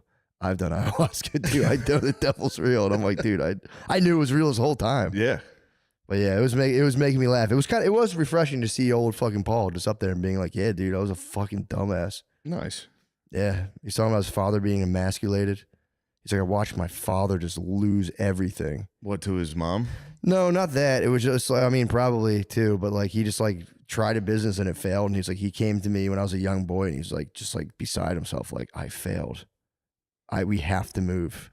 He's like, I just watched my father being. You can never tell your kids you failed. No. You have to be like, turn down the fucking lights. Yeah, turn off that bullshit. We're moving to a smaller house. Yeah. You can never do it. Yeah. Have to just be like, yeah, man, fucking. That was like the whole point of Catch Me If You Can. You ever see that movie? Yeah. Leonardo DiCaprio. I don't remember him doing it. that. Yeah, in the beginning, his dad like can't get a loan, shit like that. Yeah, and he spazzes. If you're a dad, you can't tell your kids you failed or let them see you fail. No. You know, we've talked about it. Like your dad falling down in front of you, you're like, when your dad gets drunk and falls. Oh, like, dude, what a loser! You gotta hide that from. It's fucking jarring, dude. You see your dad fall when you're little, you're like, yo, what the fuck? That guy's supposed to be like walking and stuff, dude. Janitor's set of keys falls out of his fucking light dungarees. Oh, you learn he's just been chained to the school. Shit. The janitor key ring goes to the school. He can only go 50 feet away from it. It's as far as I can come, son. Good luck in your game. Yeah, dude. No, you have to just. Here's the thing: if you're a dad and like your shit's not going your way, you just identified an outside force and demonize it, being like, everything was going well, but then these motherfucking X, Y, and Z, fill in whatever you want. You know what I mean? And could be anything. Yeah, blame an outside force, and then raise your kid to hate those people for no reason so that he holds you in high esteem. Yeah, don't take that out. That's the key. Yeah, it's the key to life. It's the key to any good nation. Yeah. There you go. This isn't our fault. This is not our fault at all. We are the best. We're actually the good guys again. In every conflict. Again, we're good again. Can you fucking believe it? I know. And then we should just have the most. That's all. It's that simple. We should have the most. Yeah, man. But those kids will do all right, man. They're going to be fine. Thankfully, they're wearing all that face paint. True. Hopefully, no one can identify them in a few years. Yeah, I mean, there's the luck or the good thing behind that. There is such a deluge of just fucking bullshit that like it'll just all wash out. And I'm like, yeah, I was just a hot ab guy for a while, and I'm like, well, that's cool. Yeah, it's better than what I was doing. Yeah, true. I was just drunk crying. So but that comes with like he's squeezing. I'm not gonna shit on this kid, but that does. I wouldn't be surprised if like that stuff goes hand in hand with like grabbing a girl's face as hard as you can and be like, fucking look me in the eye. It really does. It does, dude. I see that and You're painting a very vivid picture. That's every one of those dudes screams in women's faces. Oh, dude, at some point it's just like, what the fuck? You can't do this to me. Yeah, you can't do this to me. But again, I've been there too. I've sent some fucking gay ass emails. Yeah, the emails. I've sent emails. Dude, the emails are I fucking miss you. I love you so fucking much. Emails are a good venue for that, though. It wasn't. They're out there somewhere. They're very embarrassing. Yeah, but text is like not formal enough. You got to send them a night. That's like basically writing a letter. Yeah. You send breakup emails. Jesus so Christ, dude. Funny, oh my God. I'm thinking about the things I've sent. I've never once thought about the holy fuck. Oh my God, dude. Oh my God. I've sent like, oh my God. Well, nothing. It is funny. That is something that's funny though. How like, I get, it's not even like necessarily cancel culture, but like at some point the media just started I hate cancel culture, dude. Oh, bro, it's the pendulum swinging. The pendulum's swinging. It's about to switch so quick. It's gonna swing like we're gonna become fascists. True. It's gonna swing so hard. We become a right wing nationalist country. We're just gonna finally find a leader we all love and adore, who's like a manifestation of divinity. God damn, the next guy's gonna look so good. Whoever's next. I know. After these two are out of the way. Dude, it's still bizarre. How are we locked into this? How is there no one else? Everyone's like, but what happened? They do it every year. They go, well, he's going to fuck up his chance if this guy runs. We need this guy because this guy's got. Yeah, I was going to say the reason there's no one else is because the two parties. Yeah, make sure there's no one else. Talking about the duopoly. Yeah. RFK better break the duopoly. He better break. He better break the duopoly, dude. Yeah. But yeah, there's been like maybe it always was a case because there always was scandals in media, but now they're like, it used to be like you'd have to like steal $10 billion and like, cheat on your wife and they'd be like, hey, you know what's fucked up? Now they're like, this guy was mean. And everyone's like, yeah, he's fucking mean. Oh, it's like, meanwhile, dude, I drive on the road. Everyone's being like, fuck you. Ellen DeGeneres was mean. She was mean. Yeah, that was weird too. She got canceled for being mean. She must have been mean as fuck, dude. Yeah. Or it was a totally false accusation, but she must have been mean, dude. you got to watch these assistants, dude. You also, you got to really watch who Big you Willie hire. Styles dealing with a fucking whopper right now. What's going on with Big Willie? His assistant came out and was like, "Yo, he fucked Dwayne Wade or Dwight Howard or whatever." Dwayne Wade. I get him confused. He's like, he fucked Dwight. He's like, his assistant just came out of nowhere and was like, "Yo, I saw him fuck Dwight Howard." Why do you do that? I don't know. I was trying to figure it out. I'm like, what's the fucking? Must have tried to extort him. Must have tried to blackmail him. And Big Willie style? Nah, dude. Yeah, go for it. I'm not paying you. You can have that. Yeah. I'd be happy if fucking Will Smith fucked Dwight Howard. Just to stick it to his wife, his mean ass wife. You said Will Smith fucked Dwight Howard? Who's the one who keeps getting? Dwight Howard was one of the. He's the guy. He's in hot water. He's busted, and then a guy came out and was just like, "Bro." Yeah, there's like I've been avoiding it. I have the video about it. I want to delve in, but I'm like, I don't want to. I can't get involved. It's too much on me emotionally. Dude. The whole slap at the Oscars threw me into an abyss for a while. It did fuck up our entire country. It did, dude. The slap at the Oscars fucked this country up. That was just like a weird. I think that true. I mean, there was the Trump thing for real, like ruined people's lives. Yeah. Slap at the Oscars were just like that happened, and people just got like unsettled. Like, what not is the Oscars. going on? This is a fine institution. It's not how you conduct yourself. Not at the Oscars. No. Not in front of the entire academy. Supposed to fake smile about empty inspirational speeches. Yes. And then some type of activist speech. Yeah, dude, that was man. But yeah, dude, it is funny. The more I watch those, anyone getting in trouble for anything now, it's like, yeah, I've done that. Anything that comes out, I'm like, oh yeah, I've done that too. Shit, we're getting in trouble for that? I know. It was Dwight Howard, and he also slept with Diddy at the same time. He's fucked Diddy and Will Smith at the same time. That's what the article's saying. Boys can be players too, dude. Boys can totally be players. Dude, that's kind of an accomplishment. Taking down Diddy and Will Smith? Dwight Howard fucked Diddy and Will Smith? Dude, I think so. I mean, he fucked Diddy and Will Smith. Who's next? I think that's the peak. That's that's at the top. Every black conspiracy is just Jay-Z Every black conspiracy eating right. babies, then every entertainer having sex with Will Smith. And they're right though. I mean, dude, literally every famous black person comes out, and there is the black conspiracy that they're gay every time. And then this is like Alex Jones. Yeah, I mean, Dwight Howard, they've been after. I heard things. That's been ongoing for years. Yeah, I heard years ago that Will Smith would go to like Dwight Howard like mansion parties and swing. By the way, if you swing, this is just what happens. If you get into swinging, you're going to do gay stuff. Yeah, it's just going to happen. You're gonna be like, yeah, dude, I'm gonna have sex with so many ladies. Yeah. Then the dude's just gonna start like pushing your shoulders into your wife, and you're like, thanks, bro. Yeah. And then he's just gonna kiss you. And you're gonna go, yo, there's a third point of pressure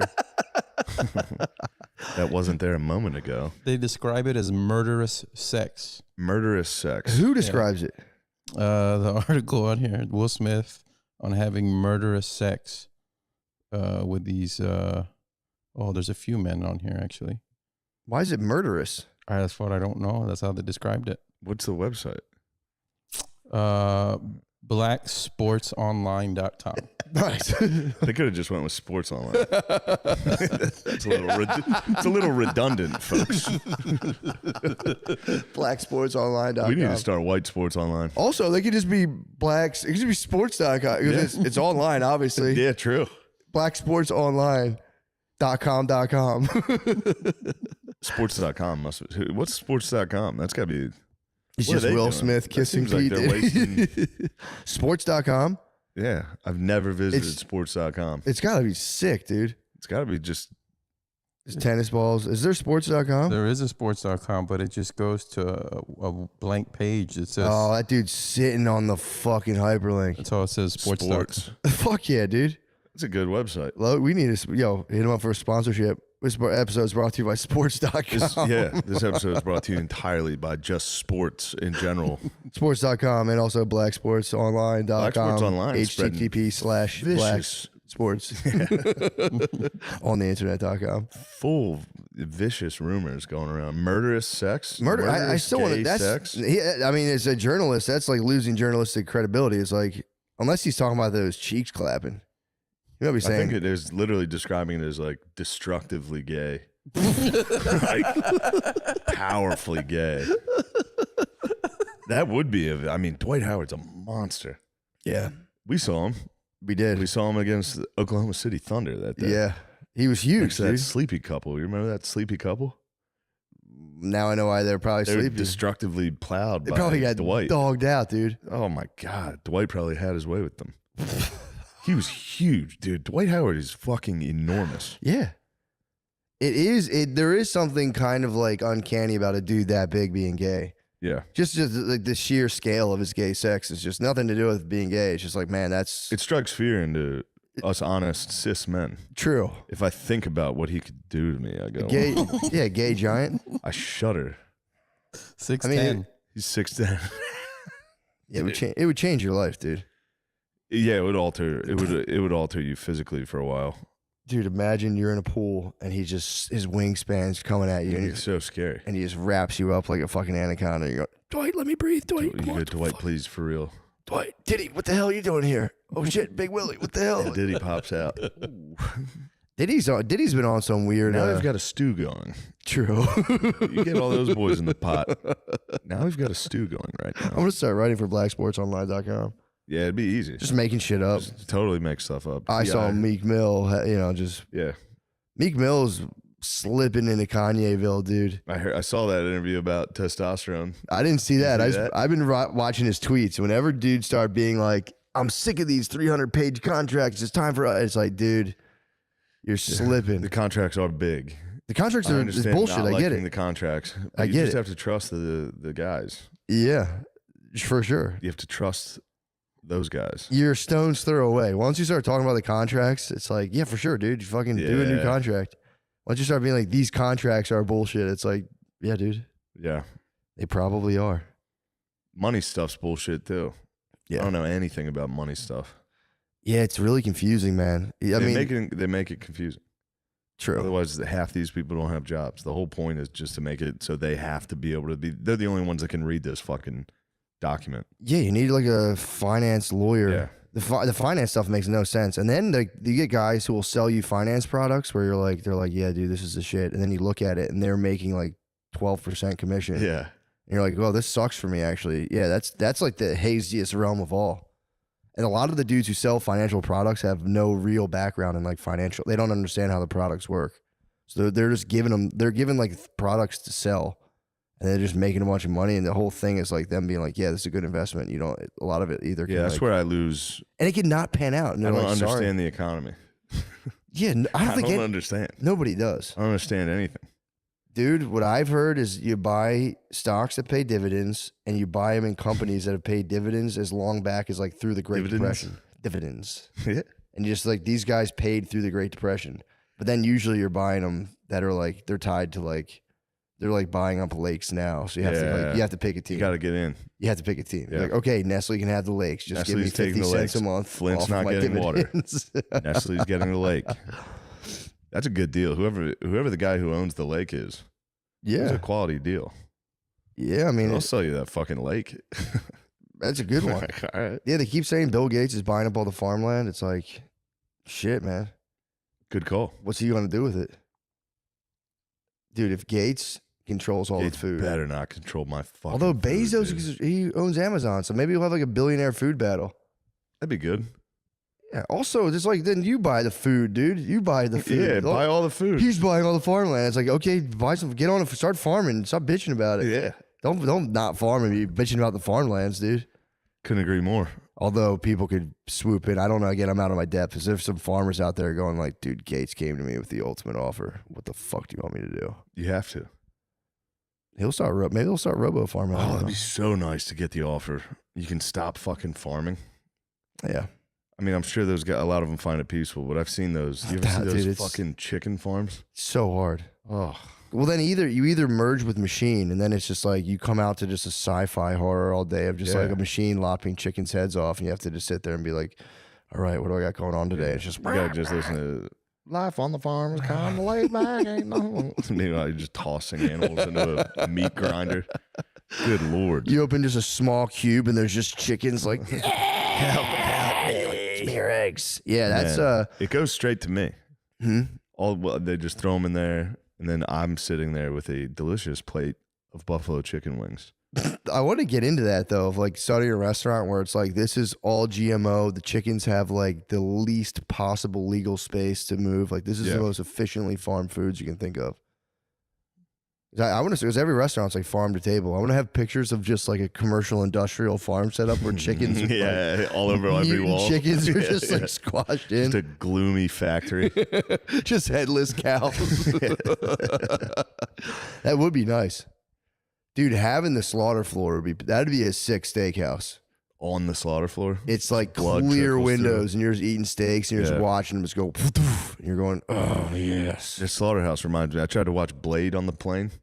How was that? It was a huge mistake. Guy gets fucking head in the first scene. What? I was sitting next to people. On Blade? I looked like a freak, dude. Yeah, dude. Yeah, guy was getting head in the beginning. How graphic of the head scene was it? It was pretty wild. He was kissing a girl and another girl was sucking his dick. Whoa. Yeah, I did one of those like, shit, dude. I'm watching porn up here. Anyway, I didn't mean to throw that off. No, not at all. Blade. That terrifies me. People watching me watch because I'm judging everybody. I'm on the plane going, what the? Everybody's fuck? watching superhero movies. Yeah, true. We're fucked. Yeah, those things they're pretty bad. The Bill Gates food, he supplies McDonald's with all the potatoes for all their French fries. Fuck. God damn. I heard Russia was like big on that too. Russia has this black soil that's, I think Ukraine too. Yeah. That's like so rich that it grows potatoes like none other. But yeah, so Bill Gates supplies McDonald's. He's the plug. 100 Circle Farms is where they buy it from. Bill Gates owns the farms that gives the potatoes to them. He's growing potatoes? Yeah. You can see the potato farms from space, it says. Who the fuck's looking at potato farms from space? Also, they grow underground. There they are. I see the potato farm right fucking. So they're just gigantic potato farms? Yeah, just huge circles of potato farms. They better not fuck with potatoes, dude. They fucked with wheat, and now I can't eat that. Now if they fuck my potatoes up, I'm going to be pissed. Also, giving an empire like Bill Gates access to our potatoes. Our people have done this before. Our people have... True. You know, if Bill Gates decides to take all the potatoes and sell them somewhere else and we starve. Fucked, yeah. And everyone's like, oh, you guys, all you needed potatoes. Yeah. They make fun of us instead of acknowledging our genocide. That'd be bullshit. And then they enslave us again. That'd be fucking bullshit. Never. Also, I wonder, and you know, I don't want to speculate wildly, but I wonder if Bill Gates is saying he's doing a potato farm, but he's really growing Cabbage Patch Kids. Remember that? Remember when people were fist fighting over those fucking things on Christmas? Well, he was at the island. I wanted a Cabbage Patch doll. BG was at the island so many times. My family never got a Cabbage Patch doll? They wanted one, dude. Wait, Was you guys a Cabbage Patch? Yeah, the Cabbage Patch. The one Kids. that like people were going insane over? Or no, it was Tickle Me Elmo. No, yeah, No, Cabbage Patch. Cabbage Patch also. Cabbage Patch. Were they I hot think my back sisters then? actually had a Cabbage Patch. I was about to say they were. Yeah, I would go inside and I would kiss it at night. I was too young. Were Cabbage Patch babies just like little babies that were like laying on like what was their whole origin I think story? it was just a... They're like they had like plants on their head or something. They would grow out of a cabbage, of course, and then Yeah, this could be what Bill Gates is growing. BG's growing Now Cabbage the Patch. island's done. He's going, we're going to need a fresh batch of children. Yeah, that really fell away really quickly. Epstein's Island? Epstein's Island stuff. Yeah, that was The only traction it's ever gotten is dudes on podcasts going, how about that? That was weird. No one cares. Well, dude, he got jammed up by a reporter being like, why did you keep talking to him? Like you knew he was a I remember pedophile. that. And he was like, well, he's dead. Well, he's dead now, so. Yeah, dude, There's that. He's dead now. Yeah. Jeez. That must feel good though to be a billionaire and be like, yeah, you know he's dead, right? Yeah. I'd be like, yeah, you're right, actually. You weren't there. You didn't do any weird shit at the island, Bill Like, Gates. you know that guy you're talking about? He's fucking gone now. But yeah, go ahead. Keep asking me about him. I'd be like, nah, you got it, bro. How about all those potatoes you got? That is kind of cold. That's top G. Real cold. Truly top G Top G status. shit. God damn, I can't believe how much I've come around on Andrew Oh, the Tate. top G. He's quiet now. He is a little quiet, but I'm still getting clips. I'm into his algorithm. I'm into the hot dude algorithm right now. And it's pretty good. Yeah, dude. Fucking dude. Speaking of, I was actually on the same flight I was watching Blade. I got a friend friend of mine sent me a Vine or a reel of him saying he chugs water all at once, and I had just gotten done doing that. Really? Anytime I get one of those little bottles on a plane, I chug the whole thing, and then sometimes it takes longer than I think it's going to, and I chug for like a very long time. And I just must look like I must look insane. I chug my glass. Watching Blade chugging water as hard as you can. It's fucking out of control. Yeah, I drink so much water on flights that like the and flight I sleep attendant. like 5 different times. I'll wake up, chug water. My mouth has never been more open than it is. I don't know what. I think it's because it's the only time I sleep sitting. And there's just Vampires 69. There's Vampires 69 on my screen. I have glasses on and I'm going. And I'll wake up and go. Yeah. Oh man. I drink enough water to where the stewardesses they'll be like, wow, that's after I get done. Like, you drank a lot of water. I just keep ordering them. Because when they come back, you dude, can I have another if water? you turn their stuff down, they get kind of butthurt. If you're like, I'm good. I've been snacks and shit. Yeah, I'm like, I'm good. And they're like, well, and it's like, and they get kind of like as many as you want. Like it's all right. I didn't pay for the fucking roasted pistachios. I know. Knock it like, off. I'm good. I don't want it.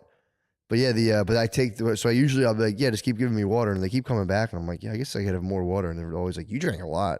Yeah. I'm like, thanks, babe. Obviously, lady. Hydrating up. I am hydrated. But yeah, dude, that's what I tell them. I say, well, you know, when you're this close to the sun. Yeah, you should put on sunscreen. No, I'm talking to her. Yeah. I'm talking about her. I'm saying I'm this close to the sun. Just buttering up the 50-year-old lady. Mm-hmm. I had a bad interaction with a 50-year-old lady last night when I did the bucket show. The lighting made her look like a serious senior citizen. Oh no. And I was like, oh, you've been around since like the Depression. And she's like, I'm 55. And I was like, oh shit. I was like, you do, and I like took a step back and I was like, yeah, you know what? I was like, it's just the lighting. And I was like, and you have that old ass, dumb ass haircut. Yes. Oh, I missed it. Damn, you were going wild. I've been doubling down. I came across a fucking, all respect, I came across a one-armed man in my travels as well.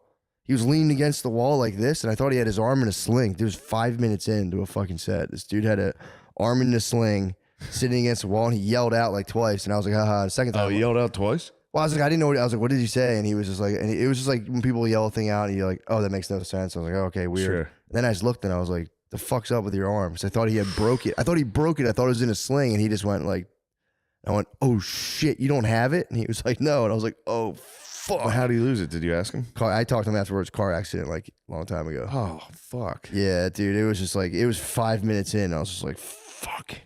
Couldn't stop thinking about it. Yeah, it's bad. Talked to him afterward. He was the man. But I still, you have to double You down. ran into a one-armed man and made fun of him for not having an arm? Dude, I specifically said, what the fuck's up? I thought he broke it and was like in a sling in his shirt. And I was like, what the fuck's up with your arm? Any adult breaking their arm's hilarious. Like, what were you doing? How'd you break your arm? And I said, and he was a good sport about it because I kept being like, I don't know. I forget what I said. I was like, well, if you want to keep the other one, I suggest you shut the fuck up. You have to double down. And then apologize profusely afterwards. But and then regret it as soon as no one else in the crowd laughs. Yeah, it was tough. I'm sorry, everybody. Yeah, especially the coming right out. Yeah, I've been doing that a lot lately. I got to stop. I got to shut up. You forget. I mean, dude, when you're flying so high creatively, you forget and you just go, wait. It is such a creative endeavor. It is. Talking about jacking off. Yeah, literally the first thing every night. Talking about jizzing every night. You have to, dude. You have to talk about jizzing. Dudes forget about it. They get so locked up with stuff. They forget about, jizzing. They forget about how fun it is to talk about jizzing with friends. It's the best. Yeah. Then your girlfriend has to hear people talking jizzing, and then she eventually breaks, the ice melts, and she's like, yeah, jizzing does rule. Yeah. I want jizz on me. And That's the whole can thing. I jizz on you? It's a big jizz commercial, so like dudes can maybe stand up is a jizz commercial. It is, dude. Yeah. This reminds me of this is not funny, but sorry to everybody trying to buy tickets, dude. Scalpers go wild. I set my tickets prices as low as I can. Yeah. The lowest by a lot of anybody doing touring. And scalpers keep getting them. Dude, and the fucked up thing is bothers me because then somebody pays $300 to see me up there talking about jizzing. Yeah. And then I feel bad. True. But whatever. Whether you're heading into work or heading out for a jog, you're going to want to be wearing sheath. It's super comfortable underwear with 2 pouches, one for your dick and one for your balls. Dick. Perfect for any activity. The dual pouch design reduces chafing and gives those crown jewels the support they need, so everything isn't flopping around down there. Mm-hmm. I'll tell you what, I wear them. You know, they've all of my stuff now is just podcast sponsors, so I do wear the sheaths, and I like them, man. For real, I really enjoy them. Said it 100 times. I have my Hanes cotton boxer briefs, and I still have those pairs. And when the day comes where I got to wear them, you have to wear them. It sucks. I go like, what the fuck, man? Yeah, can't wait to blast these things out with a fart. Sheaths are number one. They're nice. Sheath comes in. Who designed sheath, dude? They didn't even say it in this ad, but it's the Army guy, Robert Patton. Dude. The vet, Robert Patton, supportive vet-owned business. Sheath comes in cool colors and patterns. They're always incredibly comfortable. You never know where the day will take you. I'll tell you this. I got a pair of sheaths, and I blew the back out of them. Really? It, like, ripped at the waistband on the back, so the cloth is hanging down. It just looks like I'm wearing a fucking jock strap. If I, like, lean forward, people are like, what the fuck are you wearing? I've ripped on these like that before. Yeah. You never know where the day will take you, so it's about time that your underwear be both functional and stylish. Oh, they're saying maybe you'll get some pussy. Or maybe Dwight Howard will come over. Go to the sheathunderwear.com. Go to sheathunderwear.com and use code DRENCHED to get 20% off your first order. Plus Sheath Underwear's 100% money-back guarantee. That's sheathunderwear.com, promo code DRENCHED. Get Sheath Underwear. Support the show. Support your balls. I already did that one. What is this? All right. Oh, it's some Lucy. When you want to get some nicotine in your system, but you don't want your clothes and hair and your car to stink, you need Lucy Breakers. They're nicotine pouches with a flavor capsule inside. Crack open the capsule, and your pouch will be flavored like apple ice, mango, mint, berry citrus, espresso, and apple cider. Ooh, that's nice for the fall. Apple cider nicotine. God damn, that'd be nice. Each can of Breakers has 15 tobacco-free pouches. Choose your favorite flavor and pick between 4 and 8 milligrams of nicotine for a totally custom experience. I do like that 8 nicotine. 8 You take the 8 millis. I mean, bro, all the other competitors aren't even coming close. 8 milligrams is nuts. 8's a lot, yeah. It's a lot, dude. Where do I use them? I use them on the aeroplane. You get fucking focused. Laser. I fall asleep with them in my mouth on the aeroplane. No, you get lasered in, dude. You do get lasered in. You get rock hard, according to Tucker Carlson. You get lasered in. There's so many upsides to choosing Lucy. You don't have to spit, so you can use the pouches anyway. That is nice. That's kind of Visit lucy.co and use promo code DRENCHED to get 20% off your first order. Shipping is always free. That's lucy.co, promo code DRENCHED to receive 20% off and always free shipping. Here comes the fucking fine print, Matt. Lucy products are only for adults of legal age, and every order is age verified. This product contains nicotine. Nicotine is an addictive chemical. I knew there was a catch. Did you just blaze Crom in here? I smelled that fight. That's that loud vape. You smell that loud, bro? I'm about to go wild, bro. Support the show and get Lucy Breakers for 20% off and free shipping. That is the loudest. That is loud vape, dude. Come on, man. Come on. People between the ages of 25 and 34 are the most likely to be involved in a car accident. That's almost 10 years of your life where you really need to be on your A game. Put down your phone and keep your eyes on the road. If you find yourself in an accident, today's sponsor, Morgan & Morgan, has your back. Morgan & Morgan is America's largest injury law firm with over 100 offices nationwide and over 800 lawyers. They have a proven track record to get you full and fair compensation. They've recovered $15 billion for over 300,000 clients, and they can help you too. Yeah, it's pretty serious. Morgan & Morgan. They've been fighting for the people for over 35 years. Submitting an injury claim is easy. Get your free case evaluation and let Morgan & Morgan take care of the rest. If you're ever injured, you can check out Morgan & Morgan.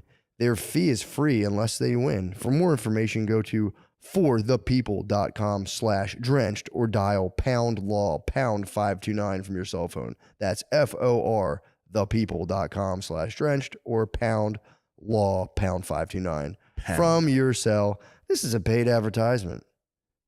And then flash their thing in the description showing flashing Morgan & Morgan stuff. Morgan & Morgan. The fine print you're going to Also, read. a fun video on YouTube is you type in Morgan & Morgan.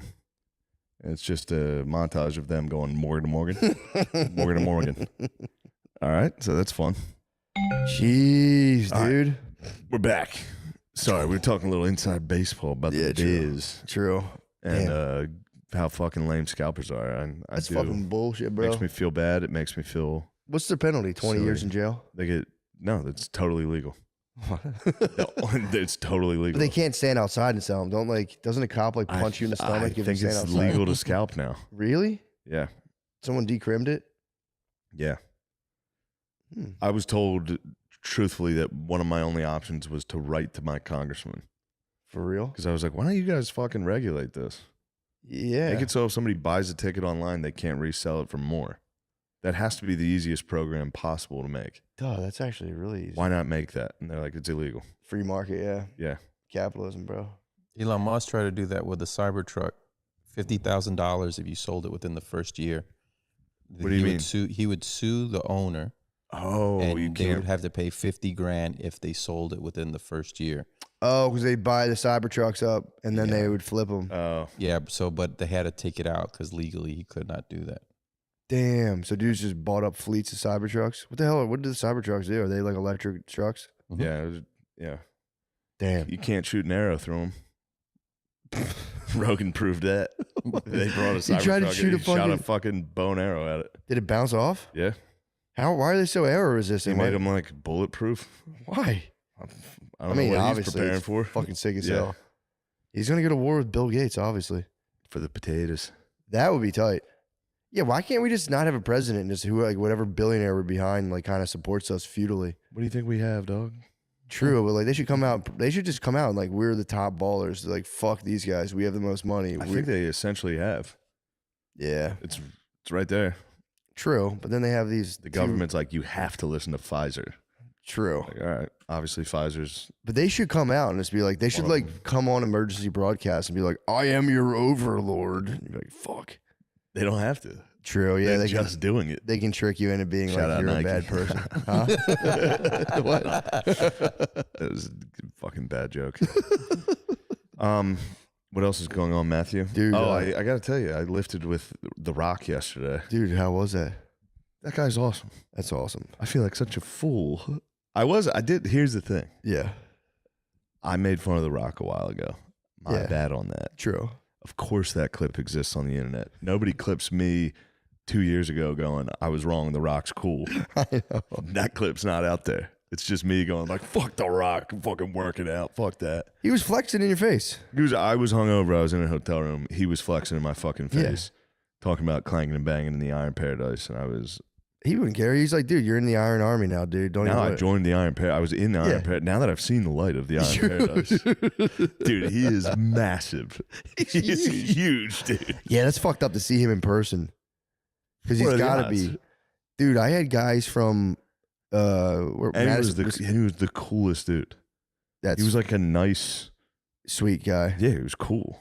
Dude, I had guys from Wisconsin's football team come out to his show. And dude, I wanted to stand on a box. They were all 6'5". It's fun. It's fun when the big boys come, right? It's nice. I just took a picture and shook hands, and I was like, Jesus fucking Christ. Little tiny hands. I was like a girl. I felt like a girl, dude. Yeah. So he was the man. He was the absolute beast. He was one of the coolest people I've ever met.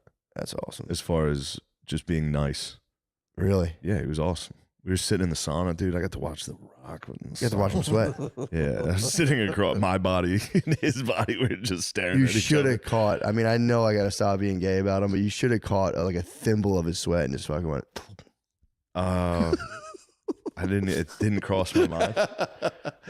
Dude, don't be weird about this. You've been so cool the whole time. Let me just consume a thimble. Can I have some of your sweat? Can I have a thimble of your sweat? Yeah. He was, we were just talking. He was asking about comedy, about how, what was the first bit you did that you knew you could do stand up? No, that's good. And then, because for him, it was promos in wrestling. And he was like, the first one I did, and it was funny, the way he talked was like, I didn't know. And he was like, one of the things I used to do is I would say, what's your name? And then I would say, it doesn't matter what your name is. I was like, yeah, dude, I remember.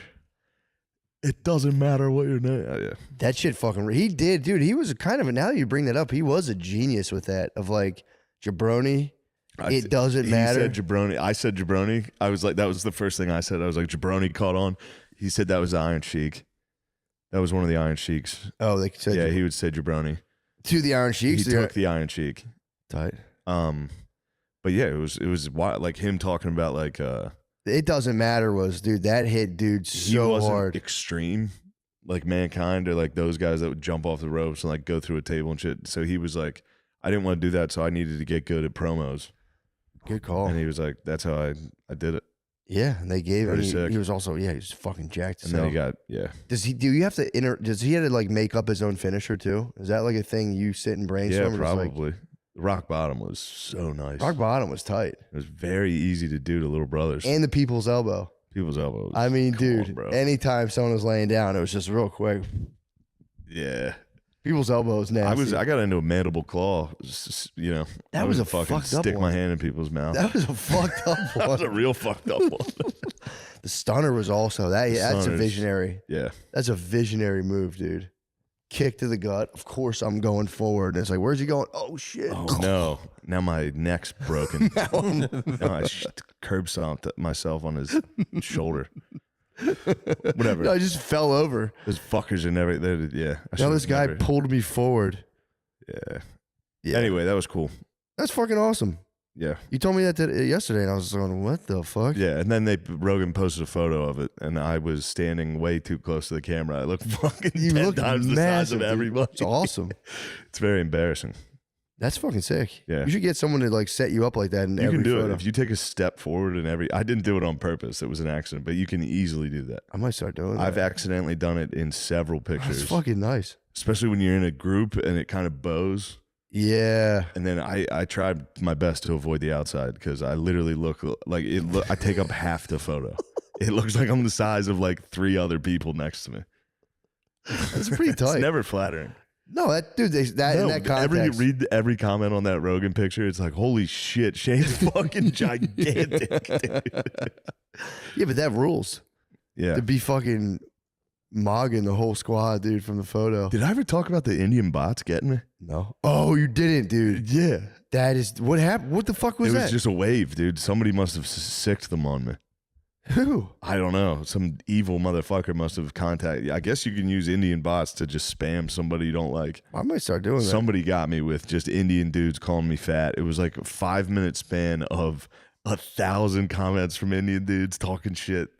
But you are pathetic. It was like, nobody will respect you with your body. Like shit like, and then one of them that stuck with me that's so funny is big seats. They kept talking about because I'm fat, I need big seats.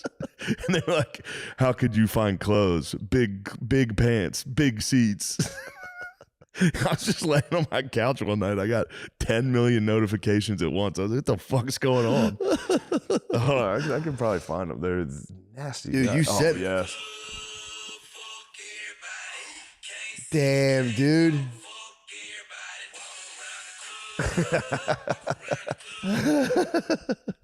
What are the boys doing? I need another affiliation with the whatchamacallit, armed services, because it's like, if they're troops, I take it all back. They're hot troops. That's nice.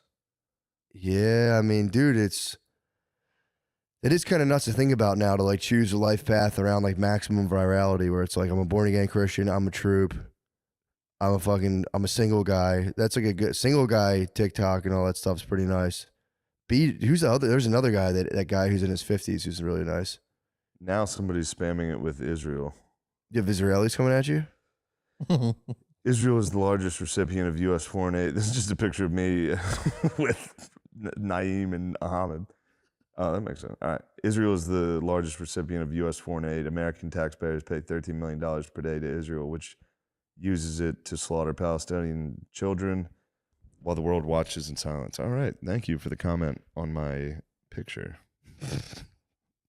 Hold on. Dang. God dang. Ooh. Yes, here they are. One guy commented, discipline. Discipline was my favorite. Don't sit near them. They might eat you. Chubby, you should be on a diet 24/7. Discipline. Fat man, you should eat less. Wide load. Dude. Lose some weight, man. Hey, man, holy fatness, lose weight. You're the reason there are plus. That's a good one. There are plus? Yeah. Dude, lose some weight, fat man. Dude. Who was it, dude? I don't know. Who organized such a fucking... You are too big to be respected. I mean, what the fuck, dude? You'll never fit into that chair. Big seats. These are big seats. I got big seats. How do you even get through doorways? What the fuck, dude? Oh my God. Yeah, the Indian bots swarmed me. That's just one. That's just. Are they still on like 4th grade insults in India?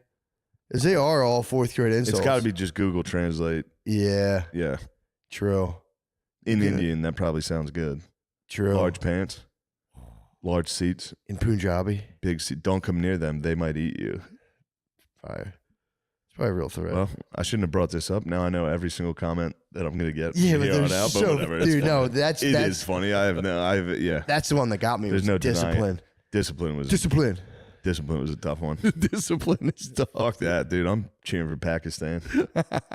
Pakistan's in the bag, baby. True, dude. They shouldn't have fucked around. Pakistan. That's how I'm going to reply to them. Next time the Indians swarm me, I'm going to go, Pakistan? I will be pilot and destroy all of India. Grab. You're pilot. Grab. I will give my life for Pakistan. That video is so good, dude. Might be number one. Yeah, grab. Yeah, grab. Might be number one video. Why are they speaking English in that video? I don't know. I mean, they have to scream in English. Thank God they did, though. Yeah. They need the world to see it. It worked. It's so fun. It's good propaganda for Pakistan. It makes me love Pakistan's number one. Pakistan is in the bag. Yeah, Pakistan number one. Yeah, that whole area, man. Is anyone? I mean, obviously, besides the United States and stuff, what country is like totally dominant over there? Is it Iran? Iran's, I forget which one, Sunni or Shia, and then Saudi Arabia is the other one. And Iran and Saudi Arabia don't like each other. Oh, that's the beef. And then those two kind of work on controlling the whole area, the whole Middle East.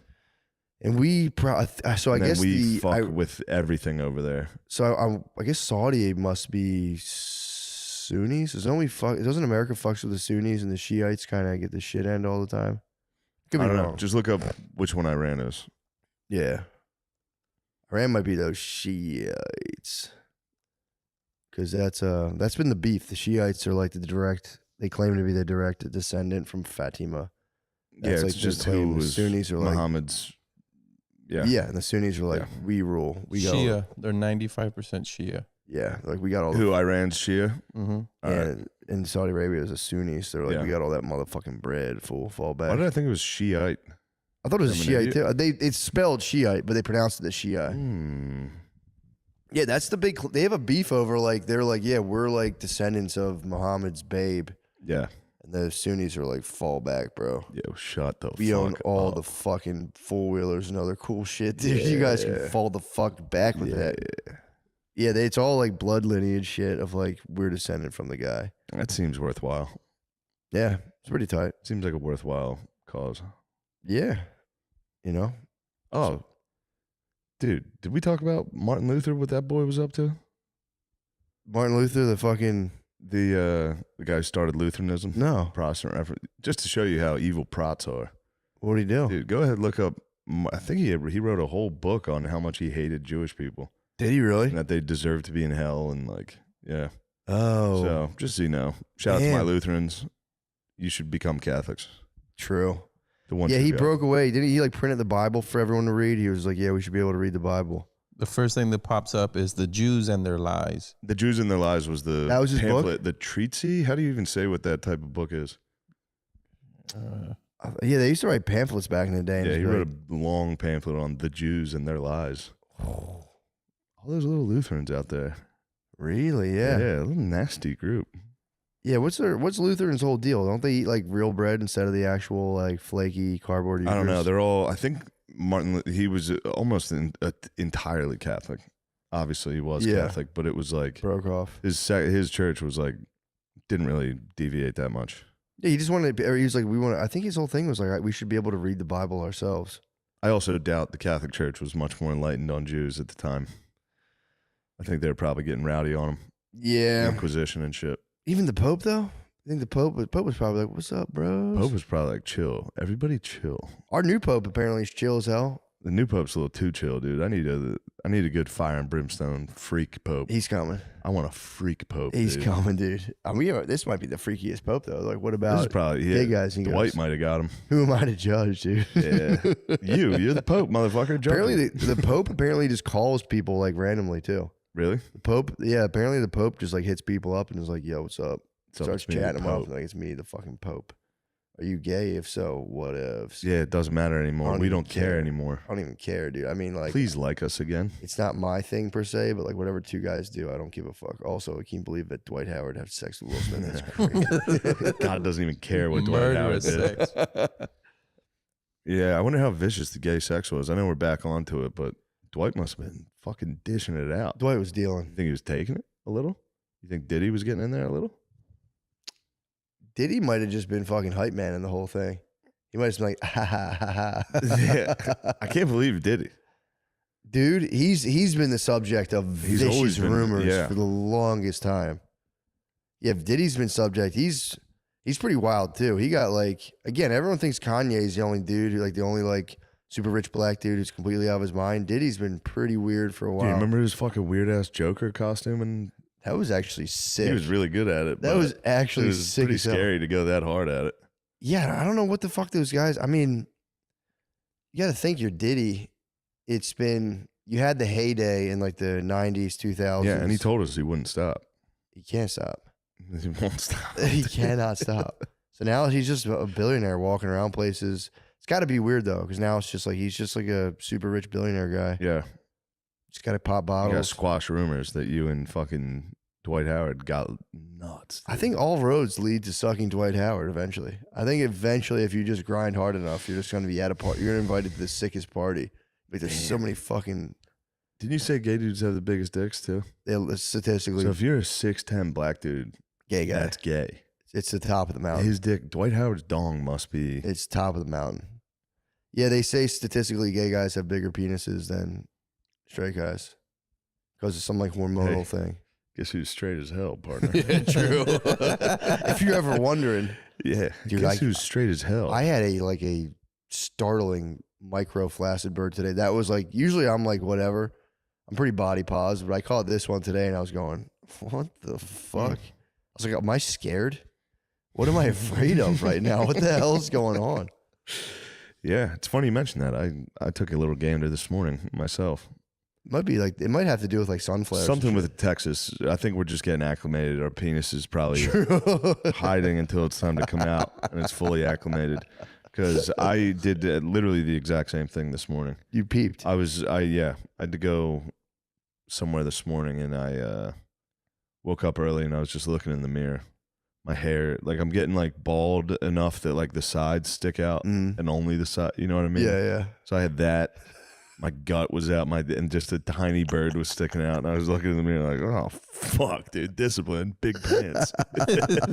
Big pants, small penis, large seats. The Indians were right, dude. I was for real. It was like, and I had like dark red eyes. It was hard. Oh, no. I mean, yeah, I just woke up. Went to brush my teeth. I looked like a fucking gargoyle. I looked fucking insane. I looked scary. It was like scary how ugly I am, dude. Yeah, it was an off-putting. That's so funny. It was for real. If somebody saw it, it would be like, people would be scared of me. No. Which I guess is pretty sad. No, they sort of walked in on a naked guy. Be like, oh shit, my bad. They would have walked in and be like, oh, holy fuck. Holy fuck, what is that in there? It's the red eyes. Like, dark red eyes, just the most pale you've ever, just veins, tiny bird, gut, just, get out of here. What are you doing Lock here? the door, I knock next time. Oh my God. Yeah, I just got out and was like, I did the Peloton. So I got out of the shower and I was just like. Yeah, that'll do it though, workout.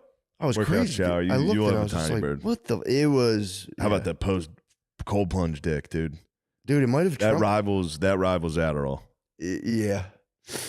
Yeah, mine was, I mean, it was, I think I just confronted my minimum limit. I was like, this is as small. I was like, that's kind of nice though. I was like, okay, my penis can't get any smaller than this. Yeah, yeah. This is as small. It was penis jerky. As bad as things get. It was penis jerky. It was rock bottom. It was penis jerky, dude. It was. All the liquid was out. It was dick rock bottom. So I went down a Dwight Howard rabbit hole. Mm-hmm. And back in 2018, Barstool had a whole thing about that he was having sex with transgender women. Yes, I remember that. He was the bottom. Ooh. Yeah, Dwight Howard's the bottom in this. What do you think of that, Matt? Is that something you could even consider? Bottoming out for trans women? I don't know, Feeling her titties on your back? Titties on the back would be nice. Titties on the back is nice. I just couldn't get my hole dug out. I couldn't get excavated. Yeah. It's just, dude, I'm telling you, it's just like, it's gotta, I don't know.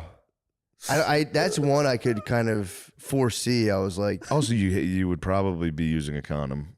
Yeah, hopefully. So to prevent. Hopefully. Safe sex, obviously. So now you got just a rubbery dong going in and out of your fucking butt.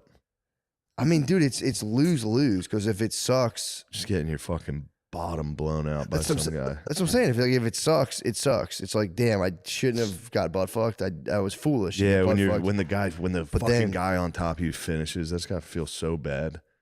Hearing a dude like, I don't know. What about not finishing though? You'd be like, what the hell? Not finishing would hurt your feelings a little. That would stink. Just like, dude, you're my first one. That should be tight. Just get fucked in the ass and do it wrong. Yeah. Like, nah, I got fucked in the ass wrong. I'm such a fucking idiot. Or it's like total unimaginable pleasures, and now you're jonesing to get bottomed all the time. It's lose-lose. Yeah, there's no winning in this game. You just fucking keep the lid on the pot, and you just say, "Not today. Not today." Same. Just take it 1 hour at a time. Minute I'm not going to get fucked in the ass minute by minute this hour. If I can get through this hour. It's also, dude, it's got to be the most humiliating. And if it gets caught on cam, it's got to be the most humiliating footage. Matt, I don't even want to imagine the idea of a video camera of me on all fours, dude. I can't. Oh shit. Oh, ow. Oh. Dude, you so. Yeah. So. It's too much. Yeah. Just go slow. Yeah, dude. You like that, Josh? Although Josh is getting bricked up over there. True. Although, again, imagine that coming out of like your tiny penis butt fuck video coming out. You're free for the rest of the world. You're out of the matrix. No homo on this. For sure. It's got to feel so good coming out. When True. they pull out, it's like taking a giant dump. Turd. Yes. That's probably what makes you come. So many turds. Is like ouch, and then out is not. It's probably it probably gotta suck. Turd. But you know, good things coming, which is a turd. It's gonna feel like the biggest turd. And obviously, you're fapping. I don't know if we're gonna make it through this hour. By the way, we might be experimenting. Dare I throw in you fapping yourself too? While you get turding? Imagine shitting. Try it next time you're shitting. Try to jerk off while you're shitting. Chipotle diarrhea. That's the true test. That's the true gay test. Try to jerk off while you're shitting. If you like it, bad news. Bad news, you are. Yeah. And we don't care if you act on it, but that might be the most wholesome for your family. For your family's sake, that might be the most wholesome route you can take. Yeah. For your latent homosexuality, is just be like, hold on, baby, I gotta take a shit. And just be like, oh, fuck. Oh, shit. Fuck, I got hard shitting. Just OD and just Elvising fiber gummies to the point where you're like building the biggest dongs inside of your body. You're just mass producing. I have been crushing fiber gummies. Mass produced. You're just trying to produce Dwight Howard's dong, dude. You can't. True. There's not a turd in the world. There's only one. There's like photographs of turds that maybe rival Dwight Howard's dong. There's only this one. Is crazy. This is not good. I know. Where? What is the time? We need to 55. Fuck. Hell yeah, we did it. I got a whiz. Whiz up. Let's take a whiz break, and then we'll come back to the regular this time. We will. We won't fuck them. And then we'll slide deeply into the page. Goddamn. I mean, dude, I will say there's something to be said about titties on your back. Titties on your back is awesome. That's what's up. Titties on your back is awesome. That's what's up. But yeah, dick in your ass is not great. Yeah, you can also, there's other ways to get titties on your back. Yeah, you can just have a girl put her titties on your back. What if, okay, so what if, no, this will take us, no. What if your choice was you can never touch a boob ever again, Just every woman you interact with, you were cursed, and their titties would just wither and fall away, or you had to just feel Dwight Howard's full fucking penetrative force, just one in, and you could never squeeze tits again. You can never suck tits again. You can never touch. Titties disappear around you. You see them and they just wither like the fuck. They just does it disappear for everybody? Just for you. Just for me. Everyone else is still enjoying. So I wouldn't be taking a bullet. Tits. I couldn't act like it was some type of selfless act. That's your cross. I couldn't tell everybody like, dude, I had to do this. You sit on the cross. Yes. No, it's just for you. Bear. I mean, that's an obvious choice. You just treat it like a fucking surgical procedure and say, Dwight. Ooh, that would be getting surgical. Surgical. That's been making me laugh. Dude, that was the funniest thing I've ever heard someone say. Would you take Dwight Howard's dick to save titties? Yeah. Yeah. For myself, I'd have to. I'd love to be stoic about it and be like, I guess there'll be no more tits. It's like, dude, I need titties, bro. Tits rule. I'd need titties. Yeah. And then it could be the solace could be you would have tits on your back while Dwight Howard a girl's tits on your back. I don't think I want a woman in the room while I'm screaming. Dude, they would throw themselves at you. They'd be like, oh my God, this is so brave what you're doing. And I think they would not like you. You might suffocate under all the tits, dude. They'd be like, oh my God, I can't believe you're saving the experience of tits for yourself. I don't think anybody, I would say, everybody get out of the room. This is for me and Dwight. This is just me and Dwight. Dwight, this is for you. I don't think Dwight would even have me, dude. I'm such a fucking pig. Yeah, dude, don't say that. Dwight wouldn't even fucking Dude, I know we have joke me. around a lot about it. Don't fucking say that. Don't you dare. Matt, I don't think Dwight would have you. Bro, he would surprise you. You'd come in, you'd be like, wait, I didn't sign up for this. I didn't. Oh, it'd be like a surprise. Wait, hold on. That is a caveat of the butt fucking to save tits. Do you know it's happening? Or is it just it's in the contract, it's like you're gonna have tits. If you sign this, you gotta get fucked by Dwight Howard someday. Oh, and it's a surprise when it happens. You could be out to dinner. You could be out with your family. Dwight comes in and picks your ass up. Wherever you are, you could be in front of the whole Red Lobster. He puts it in. You call an Uber and he just turns Dwight, around. It's Dwight. You go, damn, today's the day. Today is the day. Yep. Fake taxi. Or you start seeing tits start like pixelating around you. You're like, fuck, it's coming. Oh no. Yeah. Whenever he gets close, tits disappear. Yeah. It's a good horror movie. That would be pretty good. Yeah. That'd actually be a sick movie. What if it's not true? None of this is true. That Dwight's gay. I mean, I think he's been he's come fairly out, open. He's come out and said, first of all, I think he's been going around saying, dude, it's none of your business. Yeah. Which is sick. Also, he said specifically, it's none of your business where I lay my wood. He said that? Yeah. Which is like, bro, that's pretty gay. Kind of the gayest answer you could say. It's kind of alpha, dude. It's incredibly alpha. It's so alpha that it's gay. Referring to your dick as your wood is, I was like, damn, I forgot all about that, calling it your wood. Damn. It's no fucking business where I lay my wood. I don't think it's even his business where he lays his wood. I think at this point, I bet that thing's got a mind. Yeah. I think the wood is just. Yeah. That thing is nuts. Yeah, dude, you just gotta, But yeah, it is. I'm telling you, it is funny because in 15 years, we're gonna be like reading through pages of just people like Dwight Howard fucked a guy. And I'm like, yeah, obviously. Yeah, it's not the news anymore. Fucked a guy. But this episode is brought to you by BetterHelp. Therapy can give you a much-needed boost to make you feel grounded during a really hectic time. BetterHelp's online therapy makes it so easy to get started. Just take a quick quiz, and BetterHelp's team will match you with a licensed therapist. You can connect with them over video chat, over the phone, or even by message, so it's convenient and totally suited to your schedule. Reaching out to a trained therapist is a total game changer for your mental health. Talking to someone who isn't involved in your daily life can be a neutral party is invaluable. Yeah. If you don't mesh with the first, that would suck if they were totally against you. You know what I mean? A totally neutral and just like, you're a dick. Yeah, that would suck. If you don't mesh with the first therapist, that's when it's time to head down to the rope store. I'm going to hire one of these guys and just be like, I jerked off again. If you don't mesh with the first therapist BetterHelp picks for you, it's so easy to switch. With the click of a button, you can get a new therapist, no questions asked. Find your bright spot this season with BetterHelp. Visit BetterHelp.com/MSSP today to get 10% off your first month. That's BetterHelp, HELP.com/MSSP. And it's so much cheaper than not a real, but an in-person fucking thing. You know what I mean? I know what you're saying. Those guys charge an arm and a leg just to try to get your mental health in shape. Yeah, like this. And also the power of just clicking a button and firing someone. That's nice. That's fun. You don't ever have to talk to them again. You go fucking. It is kind of awkward. I don't like what they said about me and my dad's relationship. ceasing relationship with a therapist is kind of weird. Because I'd be like, I don't want to talk to you. I think I'm done. I think I'm good now. Beam. Poor sleep can seriously mess you up. In addition to putting you in a bad mood, sleeping less than 6 to 7 hours per night is linked to reduced white blood cell count, meaning that your body will be less protected against illness and disease.